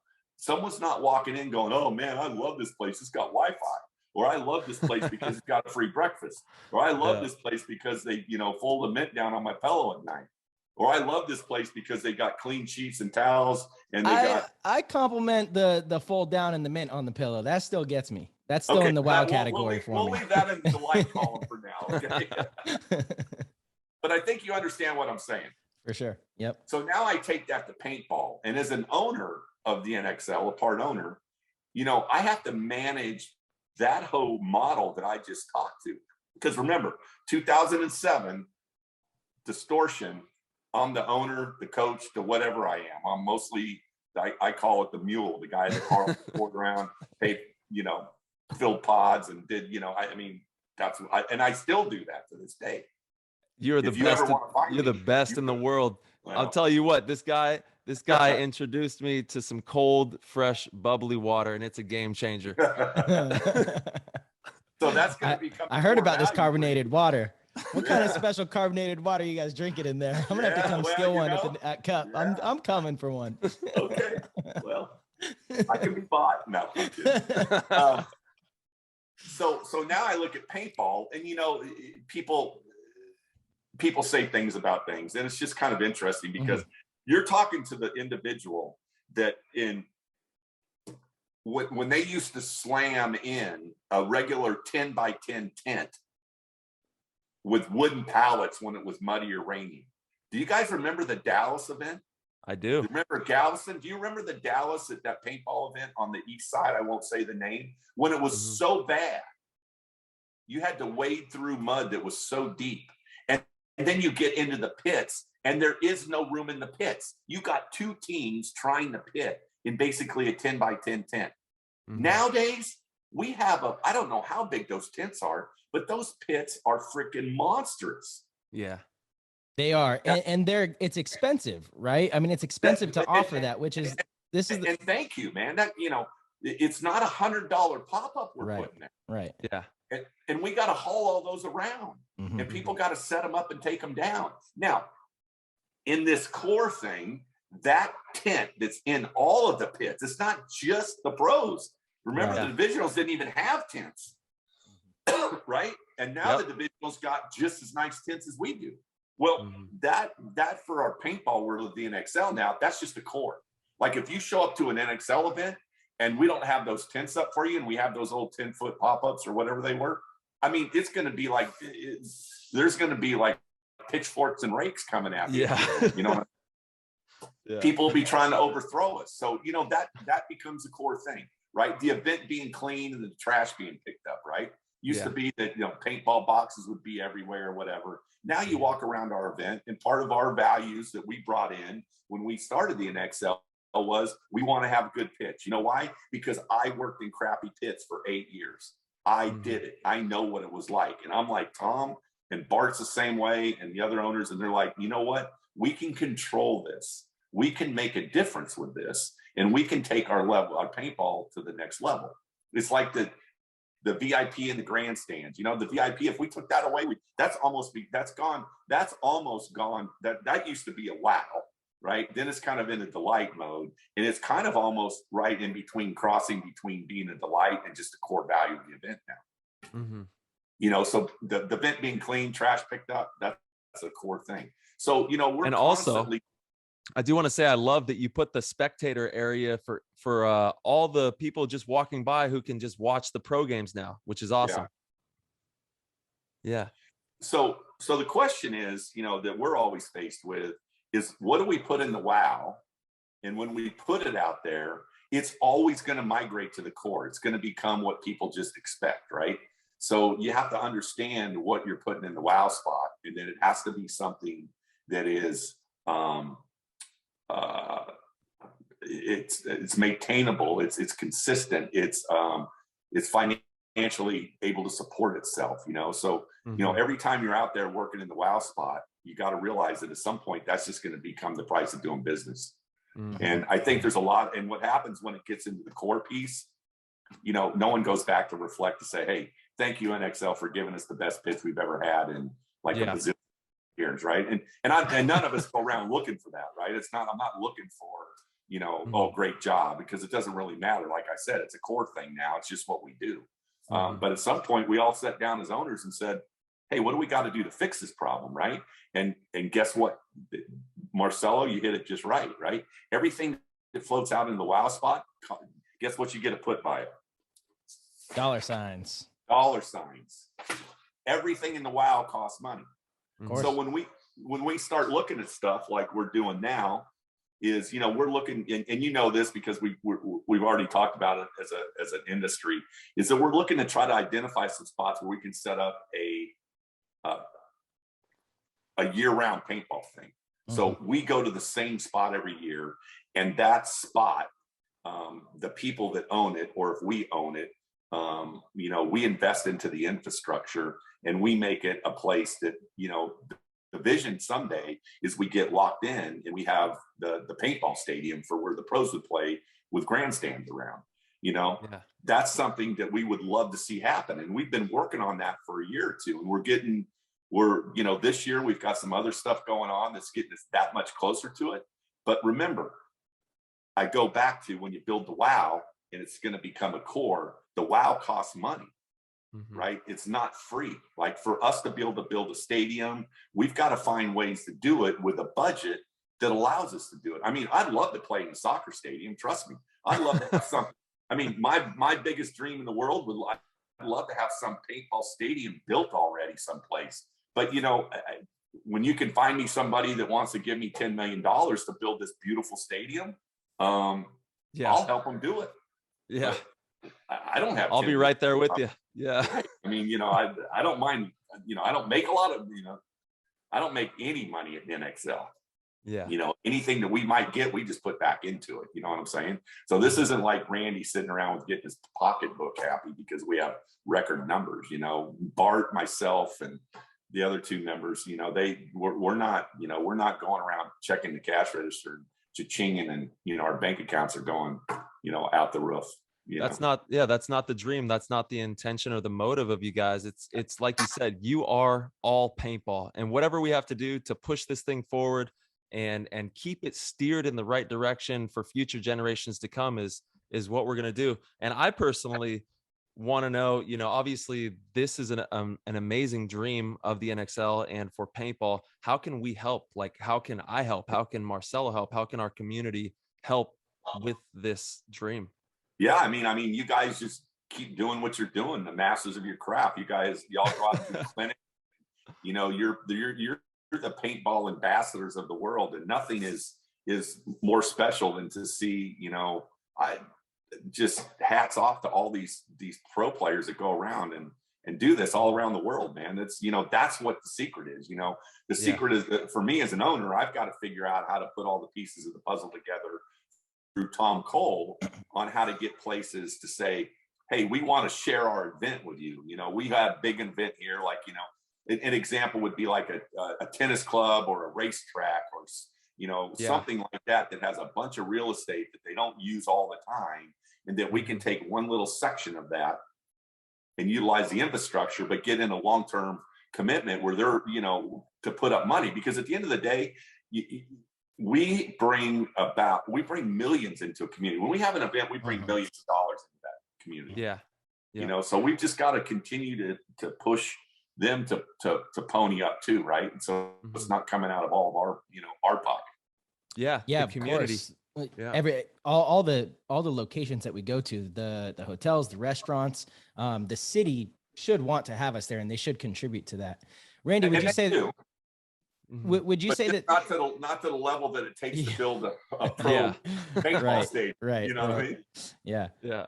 Would you say that is the thing that's in the WOW section right now? Is there anything else that the NXL has right now that you would consider in the WOW section that maybe you guys are working on that you could talk about or anything like that? I just want to say also your digital background is just getting better by the minute, man. This digital background is something else. Yeah, you should go on the line and check it out. It's a really nice techno feature, man. It's going to be hard for you to find, but when you find it, you'll know you'll find it. Yeah, you'll know you're at the spot. It's on the line, and I'm not going to share it with the people because it'd probably blow the website up if I did. Yeah. From your watch, you got the James Bond button. That's right. Blow everything up. Yeah, exactly. There you go. I hope everybody's smart enough to decipher that this is the cutting edge stuff that we're talking about. Yeah. Good question, Marcelo. We want to, the webcast is another thing that we talk about a lot. I hear people talk about that a lot. Everybody has a big opinion about that. We don't own the webcast deal. When we first started the league, we did the webcast stuff, and it costs a lot of money.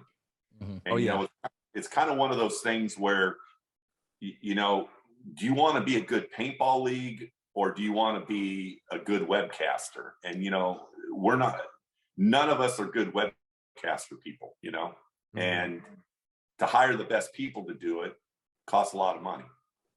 So someone came along, they started it up, they built their business plan, and they mapped out what they wanted to do with Go Sports. And, at the time, it was the right thing to do. Again, right? It was kind of a delight, the web page, you know what I mean? The PSP had done something with it. They did a great job with it. God bless them. And but it was still kind of a delight. It started as a wow, I think, with the PSP. It moved into delight. Now I think the web page is like, okay, not the web page, but the webcast is like a core thing now. It's like, well, if you don't have that, then you're pretty much, everybody's going to come at you with pitchforks and rakes.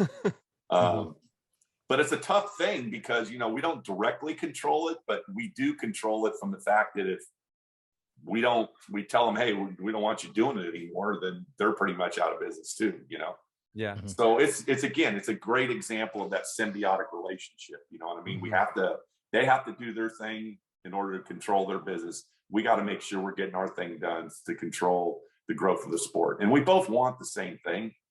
But again, I put up the dollar sign, it's like, all these things are really awesome to have. I would love to show up at every hotel and have a mint on my pillow, and have my laundry service done and delivered in my doorstep, and have a suite off the bedroom, and a nice, beautiful balcony view of the ocean or the mountains or the hills, and a butler service, and I'd love to have all that. Me personally, I'd love to be able to go that. I'd love that to be the only hotels I ever went to. But the reality is, I'm not willing to put up the money to do that.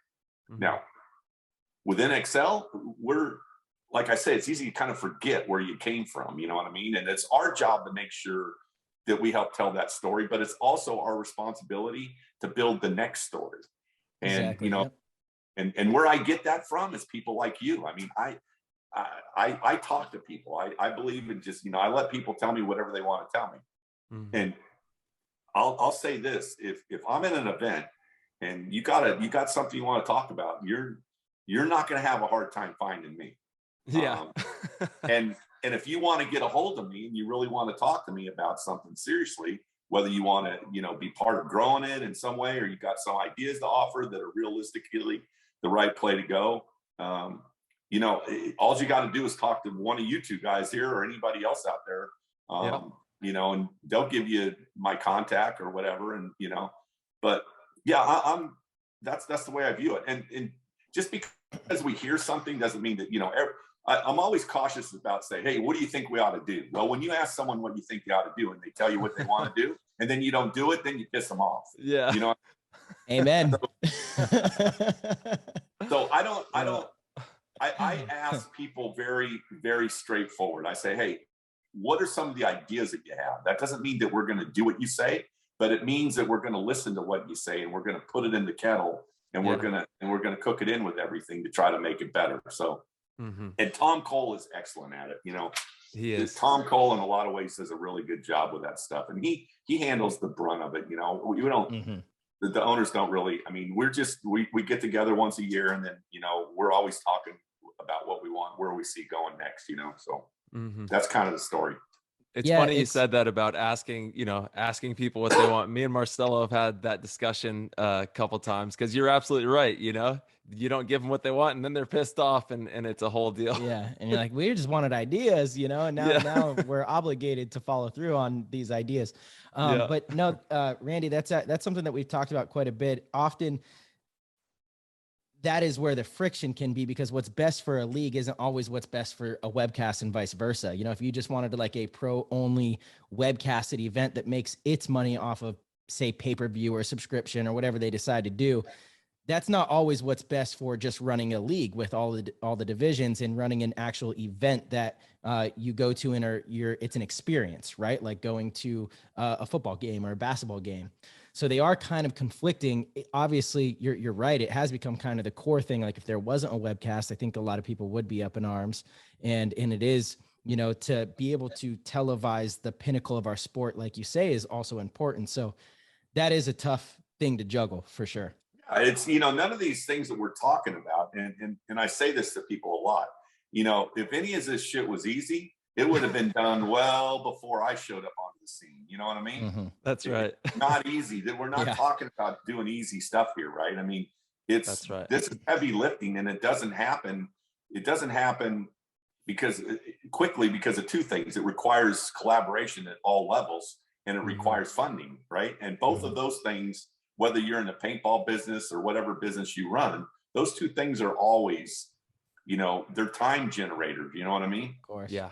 They're time generators. If one of us owned the league and one of us had as much money as we wanted to spend on paintball, then we could do whatever we wanted and we could get it done fast. But the reality is that's not the way it works, generally. Yeah. Yep. Typically. Randy, I want to jump back into the Houston Heat story a little bit, because, before we got on the show, I was talking to you about it. I mean, it's always been, I'm a huge fan of sports. I love sports. I watch basketball. I watch football. I think it would be so cool to own a professional sports organization one day. And then to do it in maybe my favorite sport would be even cooler. And it's exactly what you're doing. And so I have so many questions about just your role as far as, culminating a group of, you could call them general managers, and how you have orchestrated everything. Because at the end of the day, you're the guy who put all the pieces together to create and build one of the most successful teams. Like you said, I think 15 victories in the last 10 years. I mean, it's a pretty dominant performance, and any tournament you guys go to, you guys are one of the favorites to win. So to be able to build that, what is that like? Like, how did that come about? How I know initially you said you weren't too familiar with a lot of the pro players. So did you kind of delegate that to somebody to organize that team in 2012, or how exactly did all that work? Yeah, good question. Well, first of all, before I retired, the company I worked for, I'd been in management for 34 years. So, I've always enjoyed managing a group of people and putting together a high performance group of people, whether it was where I was working or whether it was the paintball. And that's just, so I guess the first step is, I would say to anybody, is regardless of what path you take, if you don't have a passion for being the best, and you don't want to win, and you don't want to, support your sport, then don't bother with it, because you're going to be wasting your time and money, and you're going to be wasting other people's time and money.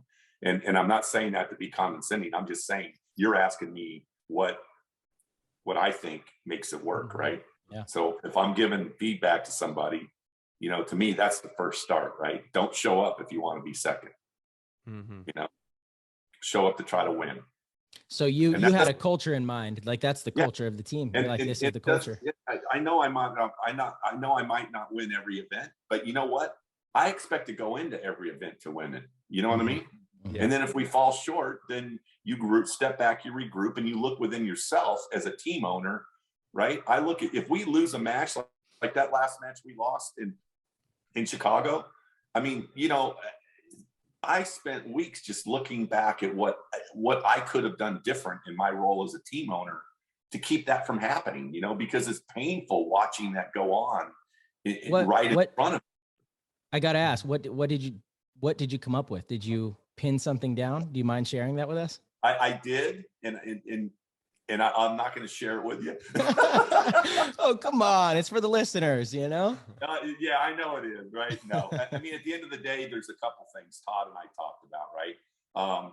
You know, we broke away from doing what we knew was right. We were in the pit and our gut was telling us something different. And, you know, it's like you have this feeling that, oh yeah, this person's going to turn around and do something different. And I've been through it a bunch of times with these guys. So I kind of had learned and then Todd was kind of getting his legs underneath him. So, you know, it was my responsibility to have that talk with Todd and sit down with him and spend hours on the phone talking about everything. So, you know, one of the things was just spending time with Todd and tell me what was going through, you know, and him and I, you know, initiating that conversation instead of just ignoring it and going on to the next event, you know? So that was one thing. The other one is when they quit talking like that, I'm going to tell my wife to come over into the pits and we'll take a time out and yell.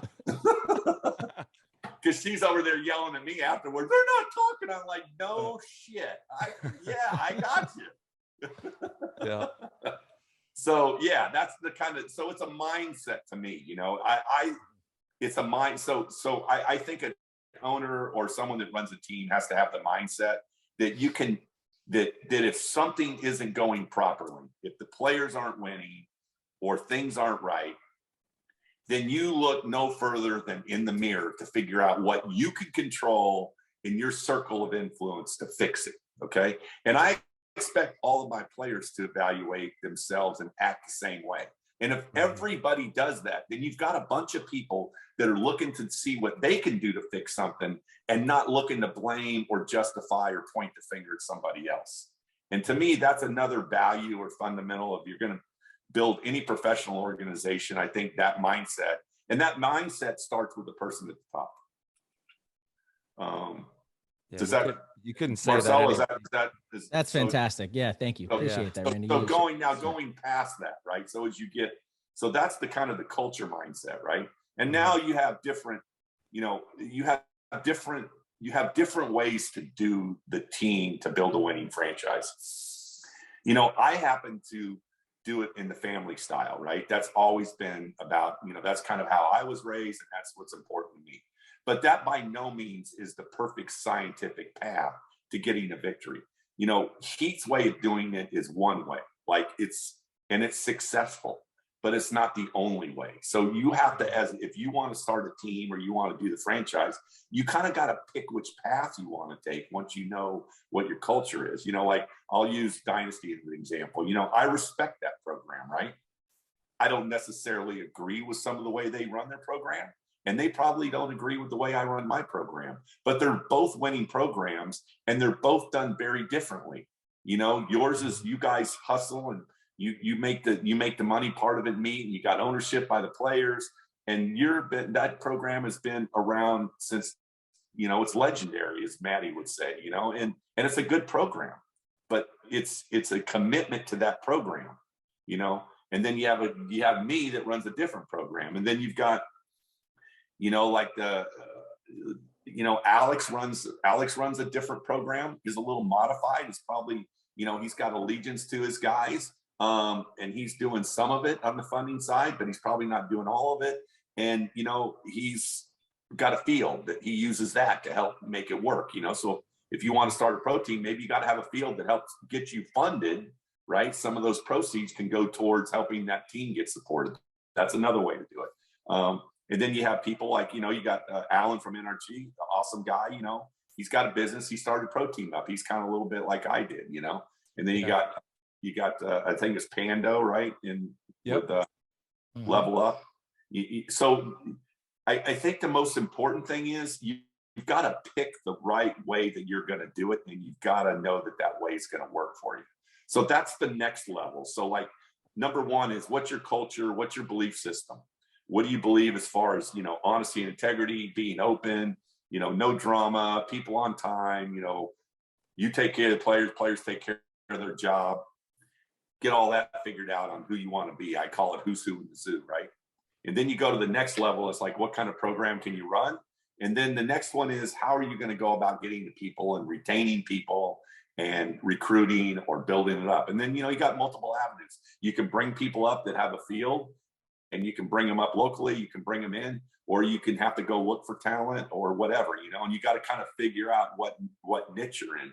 In my case, it's a little unique, I think. I don't know, because I don't get into what other people do really. I just hear and I see it, but I don't always believe everything.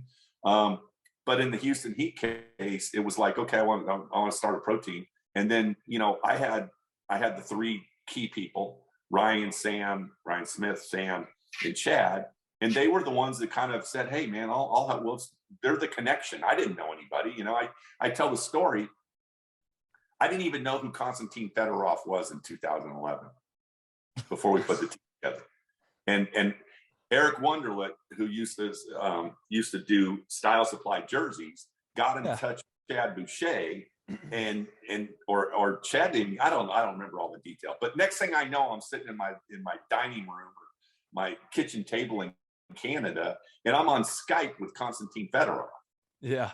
And they're telling me who he is, and I'm like, okay, what's going on, Konstantin? How you doing? I'm not happy, you know, blah blah. We started a conversation. I told him who I am, just like we're doing here.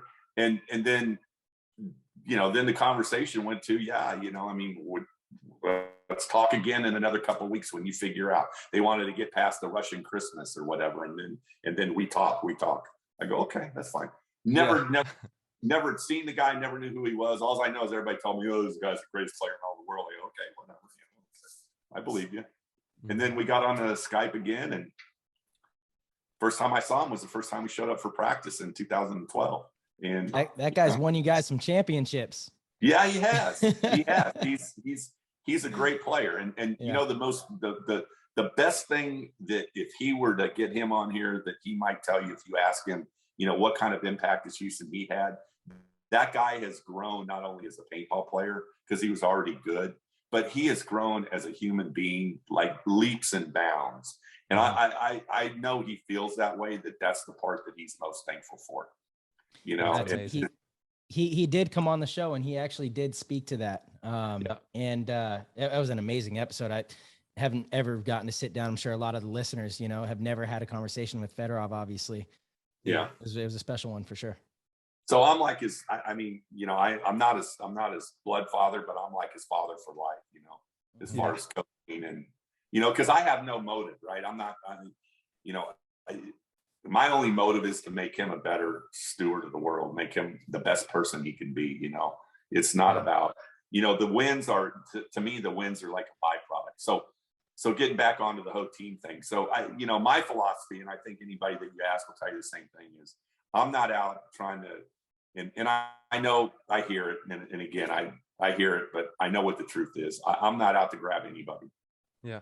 Ever since I put this team together, I've had people lined up for years that want to, you know, at the end of every, and that's another thing, like, that's really weird, is like, people would want to talk during the middle of the year about, hey man, you know, I want to come play for you. So they'd say, hey, yeah, I want to play for you. And I'm like, you know, I don't have that discussion right now. Why not, man? We got to line up. I go, I don't talk to anybody about any team changes or anything until after World Cup. Mm-hmm. I don't want what happened this year? Well, he didn't call me. He came knocking. Damn, it's like that. Yeah, just like that. Mm-hmm. Mm-hmm. I would never even. I won't even get into that conversation. That's not. Well, no, Randy's the most stand-up. I'll let Tyler tell it. If you want to. If you don't, then Randy's one of the most stand-up people you'll ever meet in your entire life. And that goes from his entire family. I mean, Bird, Bug, Mama D, they're all just straight shooters. And no, I reached out, and that's how that went. Yeah. So I try to not create riff in the paintball world. I try. Hey, sometimes you got to create some riff. Yeah. If everything's always smooth, you're not doing everything right. Mostly riff gets created when you win. Then people are looking. Indeed. You know, to tear you down. And, you know, of course. And I don't buy into the philosophy that I got to make myself look better by making someone else look worse. Right. I want all the people around me to look great. And I don't really even care if I show up on the scene. And, you know, the fact that I'm doing this podcast, this is probably the first time. I don't know if I've ever done one this long or talked this long for paintball. to my That's wife. been amazing. Yeah. Well, we appreciate you so much, Randy. And we do actually have some questions that we would like to ask from our community members. Yep. They're excited that you are on the show. And are they on the line? They're on not the line, on the Randy. Yeah. They're on the line. They're not live on the line right now, but we got the questions. Okay. Marsh, do you want to go first? Yes. Yeah, actually, I like this one from our boy Welshie. We did kind of touch on it, but this is, I think you could give us a good elaboration on it. As an owner, do you look for sponsorship outside of the paintball industry? I do. And so does the league. And, you know, I go back to the statement. If it was easy, then the PSP or anybody else, the MPPL, would have had that along, and it would have been different. Yes, I do. But the other side of that is that I also want to make sure that whatever that sponsorship is, that it's brand, that it maintains the reputation of the Heat brand. So, you know, I might have someone to say, hey, can you sponsor us? And we're, you know, something, and it doesn't fit in with, you know, what I think is the Houston Heat brand. Then, you know, at my point in time, those dollars aren't worth more than the brand. Mm-hmm. I think this question is a little more directed as on the NXL side, you know, getting. Yes. Yeah. I'm going to say two things. It's hard, but I'm going to tell you, I still to this day, and I say these things to you and the general public because these are things that I say to the people. So I'm not saying anything that if it came to them, then it would be anything different. But I've always felt like that's one area that we just haven't been able and do a good job at. And that responsibility lies on me. Nothing more than, you know, we did it with the hotel with the red roof thing, right? I mean, you know what I'm saying? So there was something there. You know, you got a code where you could, you know, get a room and get a discount, right? Totally. So there's one example where we tried to touch our toe in it, right? And we're trying that, you know what I'm saying? But it sounds weak when I say it, because if some player told me, well, I was trying to make it to the snake, I'd probably kick his ass. So, but Tommy's always going after. I know Tom, because I talked to Tom about this stuff too, and he's always on the hunt too. You know, it's not like we're not looking. So what happens is, you know, here's part of the dilemma to that. If we have time, right? I don't know how we're doing it, but Marcelo, part of that, the answer to that question is hell yes. Okay. Yeah. And if there's any shortcomings, it's because of me and the owners and Tom, because that is our job to try to make that happen. So, you know, we take all of that and we're working hard on it, but that doesn't mean crap if we don't have it. You know what I mean? Yeah. What are the hurdles that we run into? There's a good question, right? So, you know, some of them we're running around shooting people with paintball marker. Yeah. Okay? It ain't a basketball. It's still a thing. I just am so blown away that it's still a thing with all the video games we have. And I don't know. Yeah. Yeah, but it's real. But I hear you. Okay. And then and I'm not saying that's the only reason. We can get past that hurdle. Sure. The other one is, now when you bring in an outside sponsor, believe it or not, that kind of puts our industry sponsors a little sideways too. Right. So let's say I come in and I bring in like Nike or Budweiser. Well, what are they going to want to do? They're going to want to make everything that way. Right. So now they're going to be paying us a large share of the money. Nike's going to be everywhere. How are you feeling if you're, you know, HK or whatever? Now you're kind of the second fiddle. Yeah. But that pie is going to probably get a whole lot bigger. I understand. I'm not arguing with you. Yeah, it's a tough one. It's a tough one for sure. No, it's tough, but it's not anything that anybody other than the owners have to do. And part of that is creating the environment where sponsors from outside come to our events. And we have a lot of people come to our events. Tom does a good job at bringing them in. We just haven't been really good at getting a hook to stay in. You know what I'm saying? And it's one of those things that we talk about. You know, one of the things that keeps me up at night with paintball is we got to land one or two of those that make a difference. We really do. And you're right. Your question is, I think, at me and the league and us doing that part of our job. I mean, it is. Well, I think also as we build, like what we're talking about, the dream of having a little bit of infrastructure in the cities of these areas, then that is naturally by osmosis going to start to happen a little bit more once those cities are on board. Yeah, if they saw permanent structure, maybe they'd be more apt to go. But we do a pretty good job. Tom Cole he is always on the move at these city meetings and county meetings, and he's in the space. It's just it's just not an easy land, and that's no excuse for not doing it. Trust me, it's just and that's a good question and a question that you should feel in every right to direct at me. So. Well, I know you guys are working your butts off. We have the iconic question. Shout out to Iconic Paintball. And this is every episode we have an iconic question on behalf of Iconic Paintball. So he's asking, Randy, you have been one of the most successful team owners in pro paintball history with 14 pro wins and 3 World Cup titles. And I don't even think that includes the series titles. I don't see those in there, but and that's in less than 10 seasons. What has it been like having your son and wife alongside through that incredible journey, with both being key contributors to Heat's success? Oh my gosh. That's right on the edge of, as I've got older and life is kind of passing by, if you play golf, I'm probably on and you look at life as a round of golf, I'm probably on hole 14 right now. You know what I mean? So those moments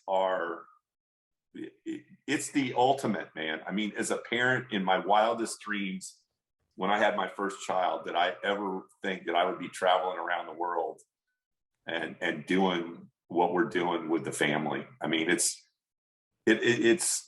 why we did it to start with, and it's been held true. And I'm a firm believer, nobody has a tombstone that says they were the hardest worker or they worked the longest at, whatever company they worked at, Mm-hmm. It's like, what's going to be on your tombstone, Yeah. And I just hope on my tombstone is family, love, and respect, and passion. Oh, we got lots of that. There's nothing that makes me feel better than to see the growth of my children, and I give a lot of credit to paintball for helping make that happen.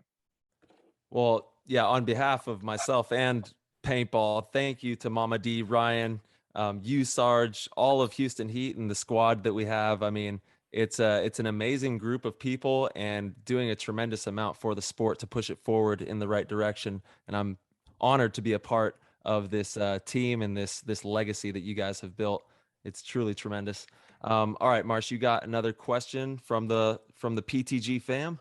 I do, yeah. And some of these we're not going to ask just because we did go over them. But this one from Leffler, I'm curious about this as well. Do you have any idea what the NXL motorcycle is up to? I know right where it's at. Where is that bad boy? It's sitting in the garage. There we go. Yeah. Nice. You want to bring it out? We'll bring it out. Yeah, bring it out. Bring it to Cup. Okay. Bring it to Cup. That thing's a trophy. Hey, that could be a trophy, huh? That could be. That could be. First of all, Randy, I would like to say, because I know there was a lot of backlash. You say you hear things. There's a lot of backlash on that, but I personally thought it was very cool. And I think people that had their opinions look at that kind of stuff short-sighted, right? This was something, to my understanding, you did out of the goodness of your heart. This wasn't an NXL thing. This was a Randy thing. Is that correct? Not a single NXL dollar was spent on that. Exactly. Yeah. So who is to tell you where you're going to choose to put your money when you have the intention of getting promotion for paintball? If you want to make badass, that was so badass. And I watched the show and everything, and yeah, like you didn't have to do that. Period. You did not have to do that. You got eyes on the sport that we're probably never going to see paintball otherwise, through your own doing. And so I just want to put that out there. That I thought that was pretty cool. The bike maybe could have been a little cooler. Yeah. So Marcelo, let's circle back around on that question you asked before about what are we doing to get outside sponsors. And when I say that I take personal ownership of stuff, I don't want to just make it be words. I want it to be actionable items that people see. Mm-hmm. That motorcycle deal landed in our lap when we were in an owners meeting, and we were talking through it, and it almost got put to the side. Oh, wow. And I said, guess what? You guys don't want, I'll pay the money. I'll do it. I'll put up the money. You know why? Because you got to put up or shut up in life. And if we want to have a chance to try to bring outside people in, what better way than to get like the #1 discovery show to get paintball on it, right? Yeah. So I'm sitting around the table and we're thinking about how can we bring in more sponsors. To your point, Marcelo, I absolutely agree. That was how that was born. That's why we did it. I didn't do it to make money off of it. I didn't even ask the NXL wasn't even in a position where they could have afforded it. And so I just said, hey, as an owner, if I want to, I'll spend the money. If I want to get some of it back, then you know what? Boom, we'll do it. You know, but that's how it kind of came about. And it was all with the purpose is to try to grow the sport and make it more widely viewed and to also get people from outside to go, oh, wow, damn, I want to be part of that. And, you know, whether we could get that done or not. Did it work as well as it could have? Probably not. Did it make a difference? I'm sure it did in some way, shape, or form to somebody out there. But again, you know, that wasn't, you know, like just blowing money for paintball. You know what I mean? Yeah, totally. No. Again, it's out of your own pocket. The audacity of some people to fire off sometimes really frustrates me. I like pushing and having the right conversations, but sometimes people are just a little out of line and short-sighted with a lot of their ideas. Yeah, I mean, you know what? That stuff doesn't get to me. Like maybe like when I was your age or younger, it probably took it more personal. Now I just when you were on the front nine. Yeah, when I was on hole 2 and 3, and I was swinging that club like it was the end of the world. Yeah, the ball wasn't going very far. Now I barely even got it in swinging. I can at least still get it out there. You've had your 2 hot dogs, a Snickers. You're on the back 9, couple beers. Yeah, so you know, there you go, right? That's there you go, man. You know and look, you know, that's okay if people think that that's what they want to do and that's the right thing. I don't hold it against them, but those just aren't people that I would hang out with. You know what I mean? I have a choice of who I get to hang out with. And, you know, while I hear it and I understand it, I don't know what their motives are. I just know what mine are. And, you know, I don't judge them for what theirs are. And I would ask that they not judge me for mine, unless they wanted to ask me, you know. And like I said, if someone wants to ask me, I'll answer the question. But if you never ask the question, then you know what you're gonna get. You're gonna get your own little dreamed up story, and then you're gonna, you know. That's it. Where'd you get the nickname Sarge at?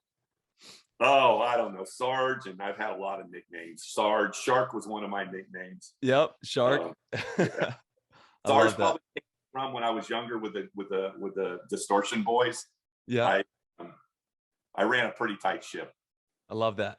Yeah, and you still do. I don't like people being late. I don't like people not showing up with their, you know, without equipment, without battery, you know, all the other, you know, if I'm committed and you're committed, then you're going to act like you're committed. And I'm for sure going to make sure I act like I'm committed for you.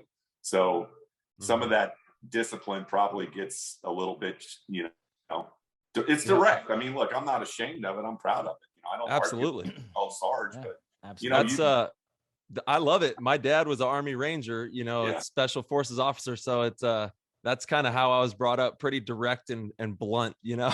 Yeah. And I think to have any winning program, you have to have some discipline in it. I don't care what, you know, which one of those methods that we talked about that you use, whether it's a player owned or whether it's somebody like me or some hybrid of it or whatever. You know, I've seen the teams and when they start self-destructing, it's when there's nobody at the head of the ship that's putting the discipline in. And you just let people jump all over everybody. And then, you know, the team self-destructs or they end up not winning or whatever. And then they kind of wonder what happened, you know? So I think with any group of people, you got to have some boundaries and that's fine. It's no different than raising children. I mean, you know, you don't let your kids go run through your house and tear stuff up and, you know, do whatever they want. I don't think, do you? No, that's right. Yeah. Marsh, do you have another question there? Yeah, the last one I've got is from Shadow, and he wants to know where you see the sport in 10 years. Oh, man, that's a good question. The PTG fam always has great questions. They're fantastic in here. Yeah, hey, and also, I do have some big news for World Cup. We have the PTG GOAT Squad, which is our community members who are going to have a 10-man team at World Cup, so that's going to be pretty awesome to watch. Congratulations. Yeah. Hey, we're team owners now. Yeah. I don't know when you're going to have a chance to play in it, Tyler. Oh, no way, buddy. No, I won't be playing in it either. We're not playing. Okay.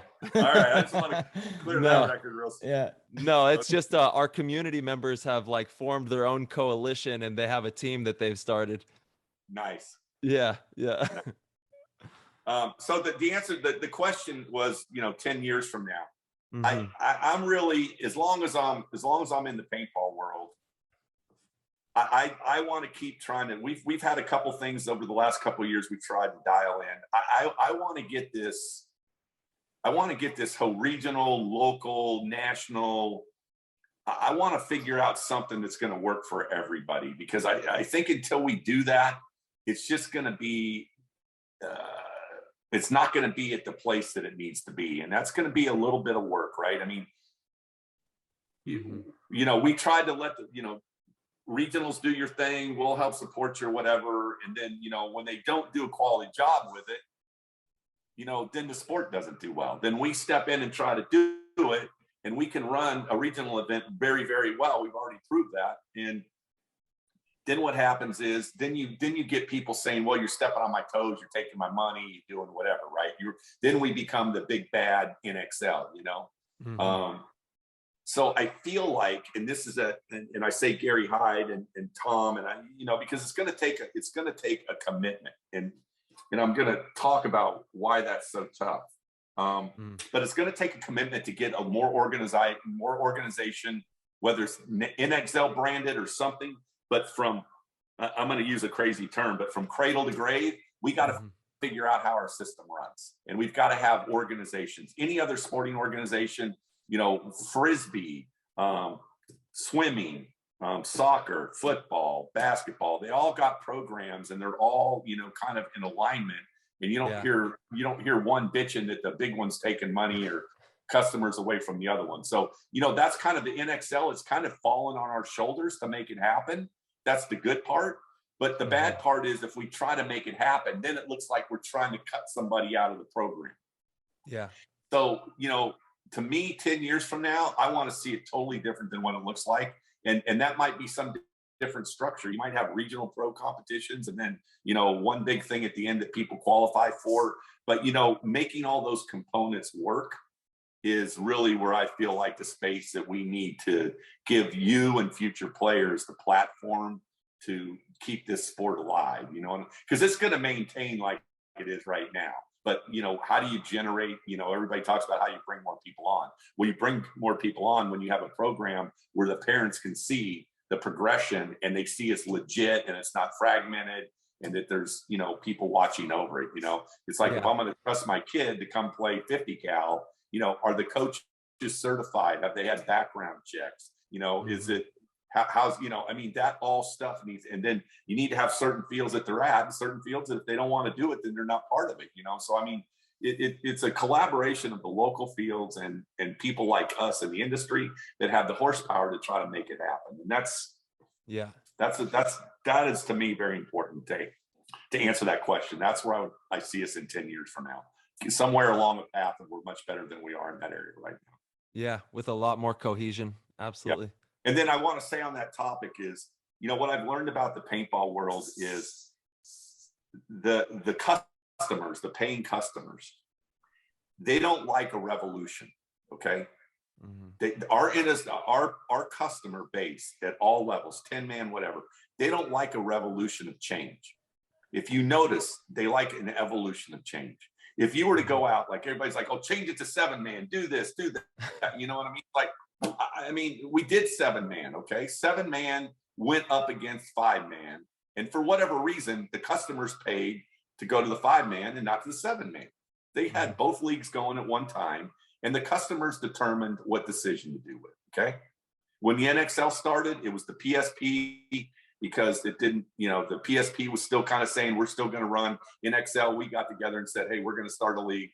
And the customers voted for what league they wanted, and one made it, and people don't want, what I notice in our industry is that when you just flip the table over and start again, people don't like that, man. They want to run from that, And we talk about it in our meetings all the time. We don't need to, we don't need to go up there and try to hit a home run every day, man. In our sport, we need to hit solid base hits, better pits, better reffing, just, figure out how to make our 10-man events run better. We don't need to go in there and just change the whole format to, 4-man and new rules and all that. Me personally, that's the way I see it. Because if we did that tomorrow, I think it would be crazy. I just think people would be like, holy shit, this sucks. Yeah. And then someone else would go start a 5-man X-ball event, and everybody that liked that was bitching about wanting something different, but they know it, they would go sign up for that next league, and that's where they would play, and the other one would go away. Yeah. I honestly think it comes down to wherever the best of the pros are playing. And when 7-man was competing against 5-man, they had a couple of the top pro teams that played 7-man, but all the elite pro teams, everyone knew they were playing X-ball. And I think that's where the lower divisional teams, they see that, and whether it's subconscious or whatever, they decide, well, that's the cream of the crop. That's the best league. And so for whatever reason, those teams were playing X-ball, whether it was sponsorship decision or based on what the teams wanted to do. I really believe that the pros had a large influence on that. Yeah. I mean, I don't really know, but I know that at the end of the day, there was 2 of them going. Yeah, totally. And the people that changed the course on it were the ones that did the below pro level, which one they signed up for, Yeah, for sure. And, it's hard, anybody in the paintball world, I'll just say this for the record, anybody in the paintball world that wants to start a pro league, I go at it. I have no issue with it. If you can do it better, and you know what, you're not gonna. I'm all about competition.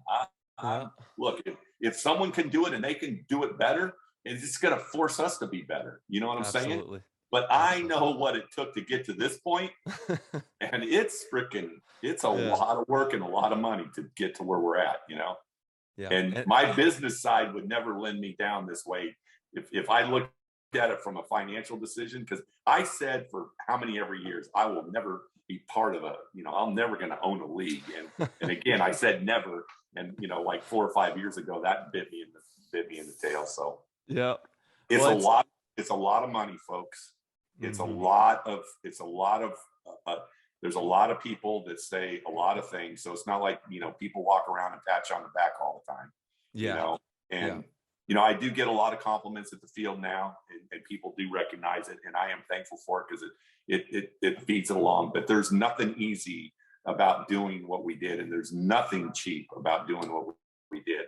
And Bart and the other owners like myself, this has been, it's not even, I'm not going to even say a financial investment. It's been a passion to put our money, and we love doing it. You know what I'm saying? We're not doing this because we're going to push something over and walk away and make $1 million. Most of the people that are part of this organization that own it, we don't need any. It's not like we need another $1 million. That's not why we put up with everything that we do. We do it because we love to do it, and we do it for the people that love to play paintball. I've been on that other side of that divisional fence. I've been there. I spent more time there than I did in the pros, or just as much now, probably pretty equal. But, I've been in the bad pits. I've been in crappy locations. I've seen reffing when it was way worse than anything that we have now, Yeah. And trust me, my motivation to get into it was to build something that was better. And that never leaves me. You know what I'm saying? It's not because, I've been doing this for 3 or 4 years that all of a sudden now I'm not motivated. I'm more motivated every day about it now than I probably ever have been. So that's kind of the story. It's been a tremendous journey that you guys have been on. And we're just getting started here. I do want to ask you, as an part owner of the NXL, what it's got to feel like watching people's dreams come true, whether it's through the divisional or pro, every tournament, getting to see all those people's dreams come true, holding up trophies, getting on stages. That's got to be a pretty amazing feeling, I'd imagine. Yeah. Dude, it's pretty cool. It's really cool. It's like, sometimes I have to stop and think about it, because sometimes when I'm at the event, man, I'm just so, so locked into like just what, Houston Heat, what do you need? What do we got to get the paint? It's like, no matter what, man, when I'm at that event, my allegiance is to those, players, and I really get zoned in. But every once in a while, especially after we win, right? I mean, that's really when it hits me. And I sit back and I have a cold beer in my hand, and I'm just looking at what's going on with those teams that are, that had won their first World Cup. And I reflect back on what a life-changing event it is, for at any level. I remember winning our first one. Yeah. And it's like, it's to sit back on the stage and, and to just look at it when the sun's setting, after you win and you think about all that. I mean, it's pretty cool, man. And I'm pumped for all those teams that win. Cause I mean, that is truly to get to the front stage, to get to the first place in any division in the NXL requires a lot of effort from a lot of people other than just the players. It's a hard fought battle, man. Absolutely. So, absolutely. And I'd like to say thanks to Maddie and, to Bart and all the other people, all our sponsors, everybody that makes it happen. Tom Cole, they really make it look easy, man. But look at the things we've done. Marcelo, we're talking about the hotel model again. Remember how weather used to always be the big deal, right? Yeah. Everybody complained about, oh yeah, we're gonna have it there, it's gonna rain again, So we kind of shifted where we have them and what time of year we had them. Because if you remember Chicago under the old regime, it was always in May and June when it rained. I was just like, this stupid time to have it. Why are we having it here? So we spent a lot of time. Now it's almost a core expectation that if it does come rain, which it doesn't very often anymore, right? I mean, yeah. But people hung on to that, and then the first drop that came down is like, oh, I told you we shouldn't have. It's like, oh man. So when is the last time that we really in the U.S. really had a knock on wood? I'll probably whoa, knock on wood. Whoa. I'm going to call it the commentator curse right here. I just hate myself. But if you really think about it, that's another thing that like we spent. I can't tell you how many days, weeks, and hours that we spend talking about venue locations and what time of year it is, and looking at the weather patterns and which way what's the parking like, and if it rains, what's going to happen? Is it going to be okay for a while? All that kind of stuff, and if you look at it now, we're getting the fields, so they're facing, north and south instead of east and west. But, there was one year when we thought we all did it. I show up to the event and we're facing east and west. And I went to level like 10 in 1 second. It's like, how does this even effing happen? Well, we don't have that problem anymore, Mm-hmm. But those are all the little things that, I mean, the east and west thing was like, why would that ever happen? And now if it happens, it could be like curtains Batman to somebody or something. Right? Mm-hmm. Because I mean, that's what people expect. I guess either way, half of the field gets hosed. Would you rather get hosed with it in your face or on your side? Yeah. Well, yeah. I know. Like at the last event, the Dorito side was so tough to see. But you're right, because if it comes down to like an overtime point, and and you're in the finals or something, and you're the team that gets hosed, sun straight in your face, that's not good. You got to at least have half of your guys. Yeah, and I can't tell you how many events that we originally, when we first started, we were setting it up in the wrong direction, and it's like, oh my god, And then we start talking about, well, why don't we play 2 points on one side and then switch every 2 points? And it's like, we're making all these decisions to make change based on just not setting the field up right. Yeah, that's funny. Really? A bunch of Band-Aids. Band-Aids. Right. Yeah. Instead of just dealing with the issue, I got to say the dates, because the Chicago event was either raining or incredibly hot when it was. And now the Chicago event is one of the best events. I mean, it's but that wasn't always the case. No, right. Exactly. Again, that's just kind of moves into the core. If we did anything stupid, like move Chicago back to May or June, they'd have us walking off the plank, pitchforks and rakes coming at us with, why do you guys do that? You're stupid, don't you think? And we would rightly deserve that. That's how it goes. Yeah. Mm-hmm. Well, Randy, Marsh, I don't think there's any more questions. You've been amazing. Thank you from the bottom of my heart for everything that you do in the game of paintball, and for the whole community as a whole with the league. And we cannot wait to see everybody soon. We got practice coming up in a couple weeks. I'm excited to see you out there. Thanks, guys. I appreciate you asking me to be on. It's not something that I normally do, but if people ask me to do something, I'll generally do it. But if no one's asking, I'm not involved.